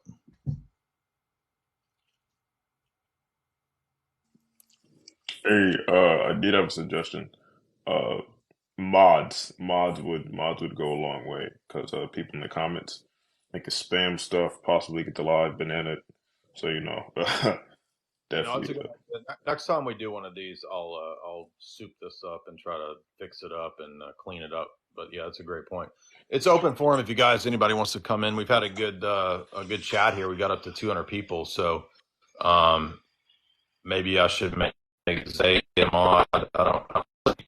Is this a different crowd of people than what we see on YouTube and Instagram and on Discord the and people Twitter? The people in this app are like, they're not it. Like this. They're a little bit slower here. I ain't gonna lie. Very. Yeah. Is it like a totally different crowd of people? Yeah, it's lower tier. It's low IQ. Yeah, it's very low IQ. You'll get some here and there that like have some decent knowledge, but I mean you'll get a lot of like the arguments that are like, oh, well, why did God have to use the bathroom, like that type of stuff. Like very low IQ thing. But like I said, the best thing for you to obviously do it next live, but like just put a bit, like for example, I normally do a background that's like, why do you disagree with Christianity, or what is your disagreements with the Trinity, etc. And people will come in and get to that. Perky's back. What's up?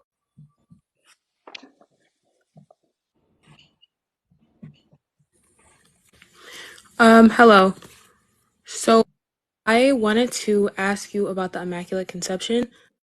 Orthodox deems it as like a heresy, but how would how is it a heresy?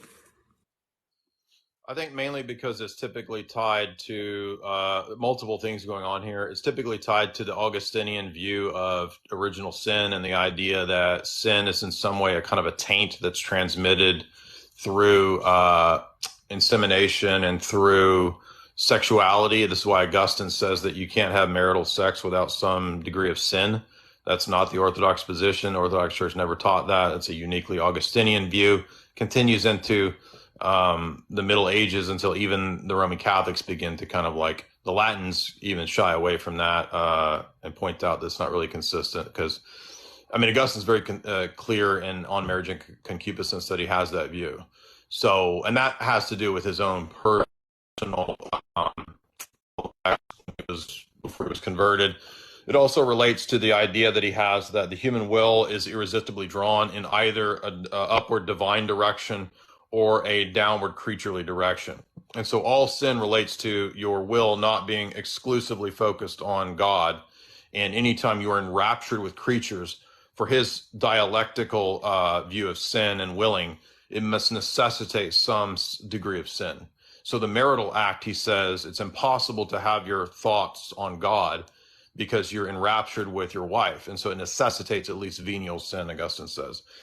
And the Orthodox view, I mean, no, it's marital union that is a sacrament. And how could God have us having a sacrament that necessitates sin? It's silly. So that's wrapped up in the idea that sin is a seminal transmission. It's not. It's a deprivation. It's not any substantial existing thing. And I think that Augustine, while he was very anti-Manichaean in his anti-Manichaean books, he never really got away from all of the dialectical assumptions of Manichaeanism. Even Roman Catholics that, or theologians will critique this aspect of Augustine, that he was kind of still wrapped up in kind of some of these dialectical oppositions. So then we get the idea too that, the Immaculate Conception is not just wrapped up in Augustinian views of original sin. It's also kind of presupposes the Augustinian collapsing of nature and person in the human realm as well. This is why Augustine thinks that guilt is transmitted to the descendants because Adam was an archetype in whom all of the descendants existed in a pre-existent sense. So he says that we all existed in Adam as in an archetype, and so therefore we are all as guilty as Adam for Adam's sin. So even though later Roman Catholic dogmatic decisions back away from inherited guilt, there's still this notion that's kind of latent there with the taint, and this is partly what necessitates the idea that Mary had to also be immaculately conceived, or else she would give birth to a son who had that the human nature that she gave to the Logos would in some way be tainted. But it's pretty obvious that nobody in the Roman Catholic Church believes this explicit position until very late. We have Aquinas' argument against it. He believed that Mary had original sin because Mary died. And so the Roman Catholic Church, the Uniates, have the Feast of the Dormition, which that means going to sleep. That means dying. And so even the Roman Catholics admit that she did this, but they have this ad hoc position where they say, oh, well, she died because she willed to die to be more united with her son. No, she died because she is a descendant of Adam like we all are.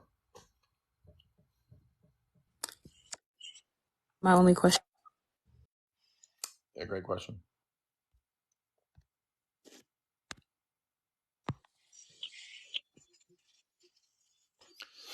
I'll do like one more maybe. It's starting to get a little late. What's up? I had a question about some people have made the argument that Jesus is triune because God's triune, and I've heard some people respond that they're conflating on the word God, but I was curious to hear your response on that. Yeah, just because Jesus is the second person in the Trinity, it doesn't require that Jesus be a Trinity. So, I don't know where anybody would get the idea that Jesus is a Trinity. I don't know. What does that even mean? Just saying that God is triune, and they're like, Jesus is God, they're triune. They just make that jump. That's just a fallacy, right? So just because one proposition about a member of a set is the case, it doesn't follow that. That'd be like the parts All of your car parts go together to form your car. That doesn't mean that every part of the car is a car. That's a parts whole fallacy. My next question is about like the problem of evil, and what's your view on like if free will is grounds for the problem of evil to be okay? Or Yeah, that's a good question. If you go to my YouTube channel, I've got a 15-minute video on the problem of evil that addresses that. I'm not trying to be rude or get away from it. It's just that I'm going to take Wade's question here because that's what I was gonna say. it's going to be like a 15-minute explanation. But you can just type in problem of evil J on YouTube. It'll come up. Wade, what's up? Hey, what's up, man? So I just wanted to hop on and ask you, this is the first time I've seen you talk about anything or comment, so been trying to get a little centered on what your position is. Sounds like you're Orthodox and everything. What is the gospel of our salvation? The Orthodox view, the gospel is not reducible to any single phrase, but I mean, it would be the totality of divine revelation. But the central actions of Christ's redemption, including his incarnation, birth, incarnation, teaching, his death, burial, resurrection, and ascension, are the central elements of Christ's redemptive acts, if you want to say that's the gospel. Okay, I agree. It's death, burial, and resurrection. So if I come to you and say, hey, Jay, I hear you're a Christian, you're a believer, what must I do to be saved? What would you say? Well, I mean, I assume you're going to say from Acts, confess to the Lord Jesus Christ and you'll be saved. But I don't think that was ever intended to be a lowest common denominator, scaled down Romans Road thing where that's all you have to do. Because if you look at the rest of what Paul teaches or the New Testament, I mean, there's a lot of things that are required. So it's not just baptism. So you need to go to the liturgy. You need to participate in the sacraments. You need to repent. You need to do all of these things. So there's not like a scaled down. That's one of the Protestant assumptions, is that it's like scaled down to this one single thing or the Romans Road or whatever.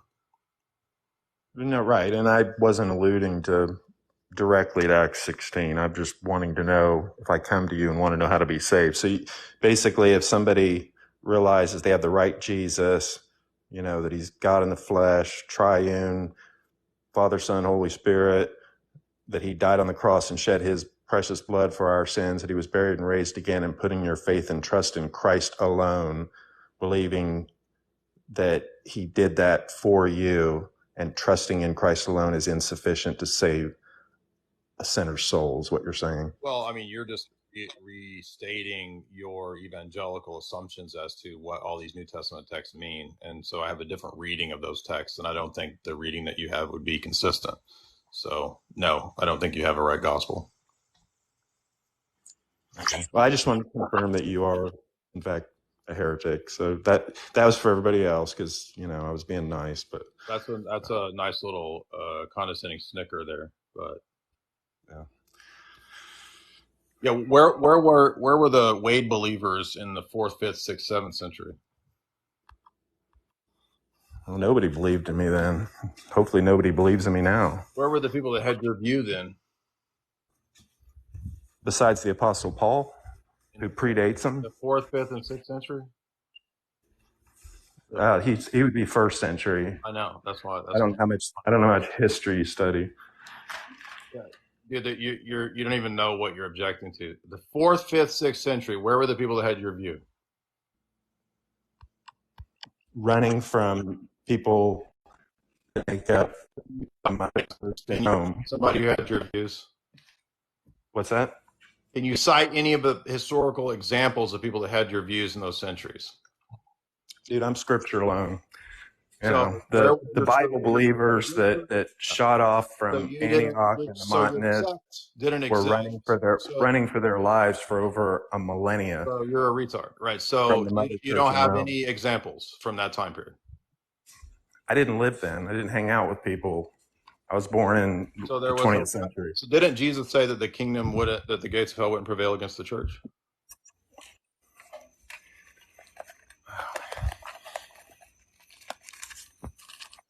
Exactly. Silence. So just this arrogant delusion with his pretending to be nice. You see how, so you're so mean. Now people, especially in religious circles with these delusions, they pretend to be pious and nice. Hey, I'm Wade. I'd like to speak to you, the gospel of Jesus Christ. And then you ask him simple questions about, okay, so you think I'm a heretic. Where was any of your dumb heretical group in those centuries? And then he goes quiet with his nervous voice. Breathing really hard. Okay, I will wait. say you got to be careful about because it's not like YouTube or Discord or Twitter. They're Yeah. not keen on freedom of speech. So some of the things you say, you might have to like euphemize or paraphrase because they might hit you with a strike. Use the code word for what I should use. Reported. Yeah, because you use the word read. Like I'm not gonna say it, but yeah. So that word is like sensitive on this app. Yeah. Okay. I try to steer clear, but if you just can't handle it, I'd be like, you're a tard. Like, basically. Okay. Retort.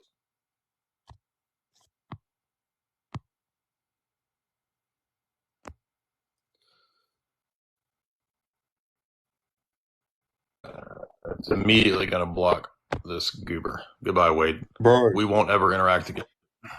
Jay. I'm a big fan, bro. Good job on your debate with that Muslim guy. Thank you. I'm Greek Orthodox, so you know what you're saying is completely correct. Thank you for doing all this. Thank you. Did you have a topic or question? I was looking for objectors today, so. I don't really have a question. I just wanted to come up and say hello, so I'll leave you to it because I got some work to do. But thank you, Appreciate it, man. Thank you for your comments. Action Jackson, what's up, dude? I'm just gonna call them goobers.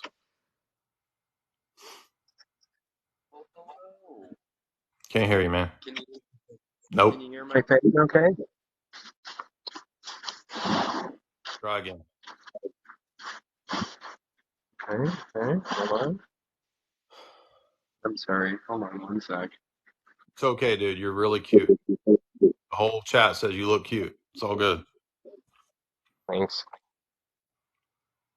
All right, so what are you guys doing? What's up? Open forum, what's up? Well, I'm a leader of Christians. Just figured I'd pop in and say what's up. What does that mean? Because I've studied the stuff. The stuff. What does that mean? I think this is trolling. So Yeah.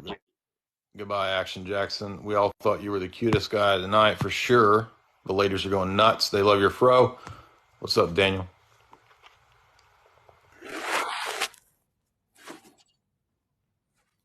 What's going on, guys? Good job. Good job cooking Wade. He's reprobate. In fact, if you have trouble sleep, he comes on late and he's human NyQuil. But I wanted to tell a Wade story real quick. Since you got him, seemed to hyperventilate before he left. One day he was doing his live and he usually doesn't take guests, but he accidentally pushed a box and allowed a guest in, and it was talk about code words. It was a man dressed as a woman. Can we say that? Mm-hmm. Okay. And anyways, well, Wade didn't know how to operate the technology, so he couldn't get this person out of his live.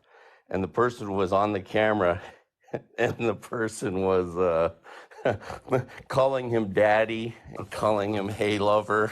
And Wade, you could see the perspiration come down his forehead as he tried to get this person off of his live desperately. So I just wanted to tell that Wade story because he's so pompous and arrogant. But what are you doing on here, Jay? What is your angle? What are you looking for? Are you a debater against the Muslims, I heard, or? Yeah. I mean, not just Muslims, but I've never heard of Wade, so this was all new to me, but it was fun.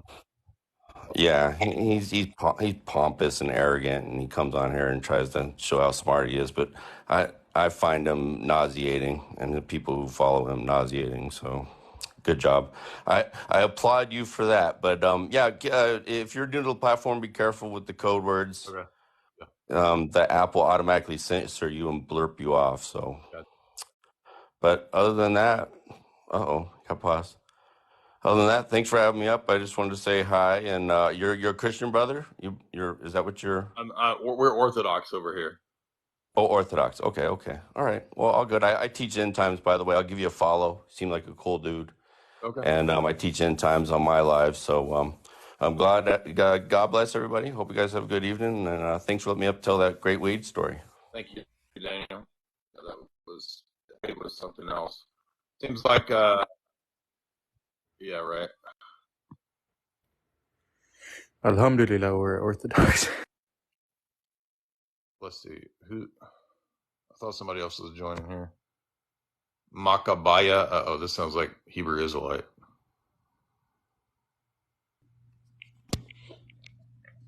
Hello? What? Hello, how are you? Oh, bro, oh no. Hey Zay, how You're you not doing, playing bro? with this. Last time we talked, you called me a dog. How are you doing, Jay? Yeah, you say white people can't be saved, so you Whoa, know. whoa, whoa, I never said that. You just lied on me, brother. I believe that all people can be saved. That's a lie. All right, just let this man Okay, talk to okay. Jay. Go Talk ahead, talk to the host, Jay. Do bro. your No, thing. bro. No. Go, talk to the host. You're here for Jay. Go talk to him. I'm talking to you. I have Sure, no wish to sure, speak to sure, you. sure. No, no hold on. problem. Let's slow down. So you're saying I called you a dog? No. Last time we No, me. talked, Jay called me a dog, and he just lied on me and said that I believe that white people can't be saved. When I profusely say that all people can be saved if they follow the Most High. I thought you said Jay. You said Zay. No, I said Zay. I'm Okay. sorry about that. Sorry. How you doing, brother? I'm all right. Having That's fun good. here with debates. What's up with you? Sure, I'm doing well, man. I'm doing well. Blessed by the highest, having a good night. So I heard you talk about the church earlier. When you refer to the church, who are you speaking about? The Orthodox Church in the first 1,000 years. That was what the focus was. So, so the Orthodox Church was established when the Israelites, when they were, in the wilderness. That was who he was talking about, the Orthodox Church. I don't know what you're doing here. What is it? The Israelites in the wilderness? What does that have to do with the church in the second, third, fourth? That is where the church was established. When they were in the wilderness, they were called the church. And also the Bible says the Lord doesn't dwell in temples made of hands, that heaven is his seat and earth is his footstool. Do you agree? Right. What? Two things. So hold on. So first thing, you look in Kings, the very chapter where Solomon says that, he also says that, but you have also deigned to come and dwell in this temple. And the glory cloud comes down and dwells in the temple. So it's not an either or, it's a both and. No. The Bible says when two or three are gathered in my name, I am in the midst. I can't hear you, man. You're muted. No, I'm not. I can barely hear you. Okay, Just pick up your phone. Yeah. the Bible says when two or three are gathered in my name, I am in the midst. Do you agree? Yeah, but that doesn't mean that there's not a church, because you can't take one verse to the expense of all of the other verses, right? So they all go together. Well, you're talking about a specific building. No. Right? You are talking about the Orthodox Church. The Orthodox Church, they sojourn in a what? So I can't even do it, man. This is so stupid. Unbelievable. I'm not talking about a building, bro. So this is what I have to expect over here. I don't even know if it's going to be possible to even do this over here. This is just next level. And notice it's like everything we said. Every heretic's mistake is a word concept fallacy. Like 90 to 95% of the time, it's a word concept fallacy. So he thinks that when I said the church, I'm referring to a building. No, I'm talking about a group of people. The word ecclesia just means a community. So he's referring to the Old Testament being called the church. Yeah, the Jews were called an ecclesia, a community. The New Testament church is an ecclesia, a community. Okay. And yeah, the Old Testament Jews are part of the church. But the word church is not a single referent. It can be different things. It could be a building, it could be a group of people, it could be a historic community. So come on, man. This is super kindergarten level grammar. It's a grammar mistake. Yeah, we was telling the people on this app, The IQ level ain't I really that believe much. we got to teach grammar to people over here. Hey, Greek Swanson, what's up? hey, Jay. I appreciate your stuff, man. I was actually just reading your article the other day on numbers prove God. I thought that was a pretty good. A little hard to read, to be honest, but I think I got the nuts and bolts of it. I appreciate your content, man. Thank you. What's on your mind? Hey, I just wanted to get your response real quick. Fellow believer, obviously. When someone brings, I guess this is a difference between God's perceptive will and his decretive will. And when someone gets on, some of the atheists, they like to tend to say, hey, if God ordains certain evil to happen, knowing that there's going to be a purpose to it, the classic example would be like, all else being considered, harming a child is wrong. But then when you harm a child to give them a vaccine, it's good. So therefore you can't call that evil. I guess if God ordains all evil and there's a purpose behind it, then therefore we have no ability to call it evil. You know what I mean? And I guess they're trying to refute the Christian worldview on that. Does that make sense? Well, in the Orthodox view, we don't believe God directly decrees all evil. So the divine decree does not pertain to all events. So we think that God has ordained secondary causes. And so one of the reasons that Calvinism holds to the divine decree is based on its view of the immediate direct causation of all events. So you either believe in secondary causes or you don't. And I would argue if you don't believe in secondary causes, then you would have to believe some kind of occasionalism like the Muslims do. But most Calvinists don't go for occasionalism. They go for, some of them do. Jonathan Edwards was an occasionalist. But, I just think What do you that mean by occasionalist? I'm confused on that terminology. Like I would say that God, he ordains things to happen, but he's obviously not the primary cause or the efficient cause of evil, but he uses secondary means to accomplish his greater good in accordance with man's evil desires of their heart. Is that what you're kind of saying? Yeah, I think that's how, I don't necessarily have a problem with that language, but in the specifics of Calvinism, this becomes difficult when we look at the incarnation, because, for example, we would say in the Orthodox view, even Augustine got this wrong because he speaks of Christ as a predestined man. And the problem is that you have the second person of the Trinity in time and space. And so if history is under the divine decree, do you think the person of the Son is under the divine decree? In the definition that he was a lamb slain before the foundation of the world. So, obviously, the events in which God had to ordain, even Isaiah 53, all these things, he's working all of this to a specific purpose. Oh, no, I understand that, but I'm asking a different question about the mode of the incarnation. So I understand that.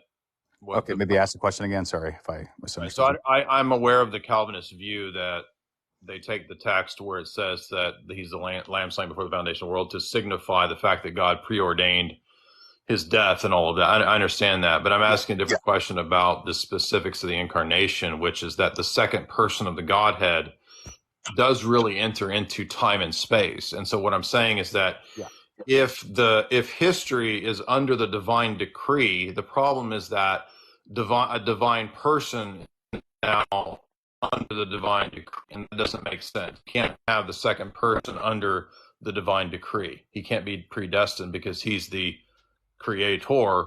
He is the cause of the created order. He can't be predestined in the created order as a divine person. Yeah, okay, I see what you're saying. Would the response just be something that it's the humanity of Jesus that entered into the definition which you're kind of talking about? Not necessarily. Obviously, say it again. The problem is that would be an Nestorian. It's the second person of the Godhead that's in time and space, walking around and doing those things. Yeah, as an historian, they're separating the deity of Christ and the person of Christ into two separate persons. It would be to locate the subject or the agent in the human nature, right, of Christ, and so it's undercutting the reality of the incarnation if we think that, as Augustine said, Jesus is a predestined man. Okay. Well, let me just kind of last question. I know there's other guests and stuff. I guess just what would be your typical response on the problem of evil, and if God does allow evil to happen for obviously specific reasons. And I think the best case you can use is the crucifixion of Christ. I mean, there's no more heinous and greater evil than that. But other secondary, obviously tertiary evils that happen all over this world, if God allows that to happen and he has a purpose. I think what I've heard on TikTok often is atheists tend to say, hey, if God allows that to happen for a specific reason, unbeknownst to us or known to us, then it is good, like essentially calling evil good and good evil. Does that make sense? What would be your response? 2 or 3 different things I would say to that. I would agree with Bonson that one response on the problem of evil is that God isn't bound to tell us all of the reasons that he has for the permission of evil. It's good enough that we have a grounding for good and evil. And if you read the book of Job, one of the points of the book of Job is that God basically says you couldn't really grasp it because you're a creature, why I permit these things. Exactly. So I agree with Bonson that I think that's one good reply. Another point I would say is that a lot of times atheists think that if God has omniscience, that requires that he's the direct cause of all events. And I mean, you could use an analogy to say, if I overhear bank robbers are going to rob a bank and they go rob the bank, the fact that I know about it doesn't make me the cause of it, right? So knowing something doesn't necessitate that you're the direct cause of it, because we would say that God permits evil through secondary causes. He's not the direct immediate cause of the evil. So we have a grounding for evil and the problem of evil. Knowing something doesn't necessitate being the cause of it. And then particularly on the points of Calvinism, I would say there's a really good book I would recommend if you read John McGuckin's book, St. Cyril of Alexandria, the Christological Controversy. Ultimately, what kind of got me questioning Calvinism was Christology. And if you read that book, he goes into how I think Cyril's Christology really makes, which is what is accepted at Ephesus. And I'm not just saying because it's a council, I think it's true. Cyril of Alexandria, or who's the author again? John McGuckin, in the book is called St. Cyril of Alexandria and the Christological Controversy. Okay. And so it really, I think that was the nail in the coffin for me for Calvinism. It was ultimately Christology. It wasn't like the divine decree or any of this kind of stuff. Do you get on TikTok often? This is my first time, so I'm trying it out. But cool. I'm having fun, so I might do it. Yeah, I mean, you get some trolls on here, man, but you get some good guys every once in a while. Cool. All right. Well, yeah, you can let us. Yeah, you're welcome back. Those are great questions. I'm happy to address any of the issues or questions that you have. I'm gonna have to just block this dude. This is crazy. I'm not interested in your cult, dude. Just go somewhere else. I had to get rid of. I'm assuming that's a Hebrew Israelite dude. I mean, it's just so sort of insane. I can't imagine what else it would be. Diego, what's up, dude? Is that what he is? Yeah, that's what I was saying. You might need some mods, unfortunately. I got rid of it.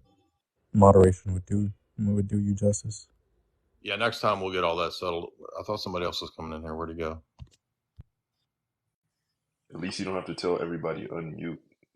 That's true. This is a little. I like the format's not bad. It's open forum, so here come the bears. Oh man. So if somebody wants to hop on and make arguments or make a point, you can do it. I'll go a little bit longer. You got to be 18. Don't be coming on here if you're not 18. Yeah, and by the way, so these lives, like we can't go back and watch these lives. You'll have to go on your account and actually download them. Oh, really? Yeah, you can go on live replay. It's like an hour after you end the live, and then it'll pop up. How it stays in my thing though, and I can download it, right? For a while. For 60 days, I think. Oh, okay, yeah, all right. But you can't so I'd have to put this up somewhere else because you can only do 10 minutes, right? Go ahead. Go ahead, Zach. I was gonna say you could download the whole thing off of there. You can't put it back up because there's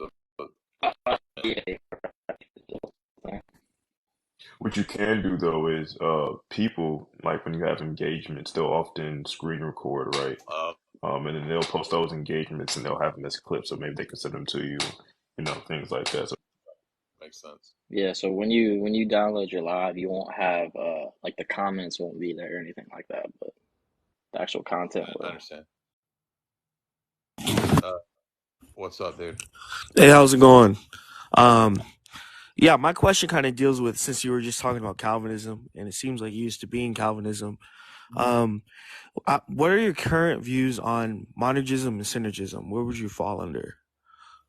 Yeah, I mean, tying into the last dude, I mean, synergism is essential to Orthodox theology because it's central to Orthodox Christology. So the paradigm for conversion and salvation for us is Christology, which is synergism. So you have to believe in synergism. The Sixth Council rejects monergism. I guess, could you kind of explain why monergism kind of conflicts with I can't right now. Christology? I mean, we've been going for like 2 hours, and I've got like 30 YouTube streams on that. So I'm not trying to be rude, but I'll come back on here. We'll do some more of these because I'm assuming that YouTube. If I come over here, it's just going to be it's going to be the same questions every time, which is fine. I don't mind doing it, but yeah, we had a good time. We got up to like 300 people at one point, but I'm kind of tired. Thank you guys. I'll do the background stuff next time, and we'll find some mods. But we've been going for like 2 hours, so I'm kind of tired. Everybody have a good night.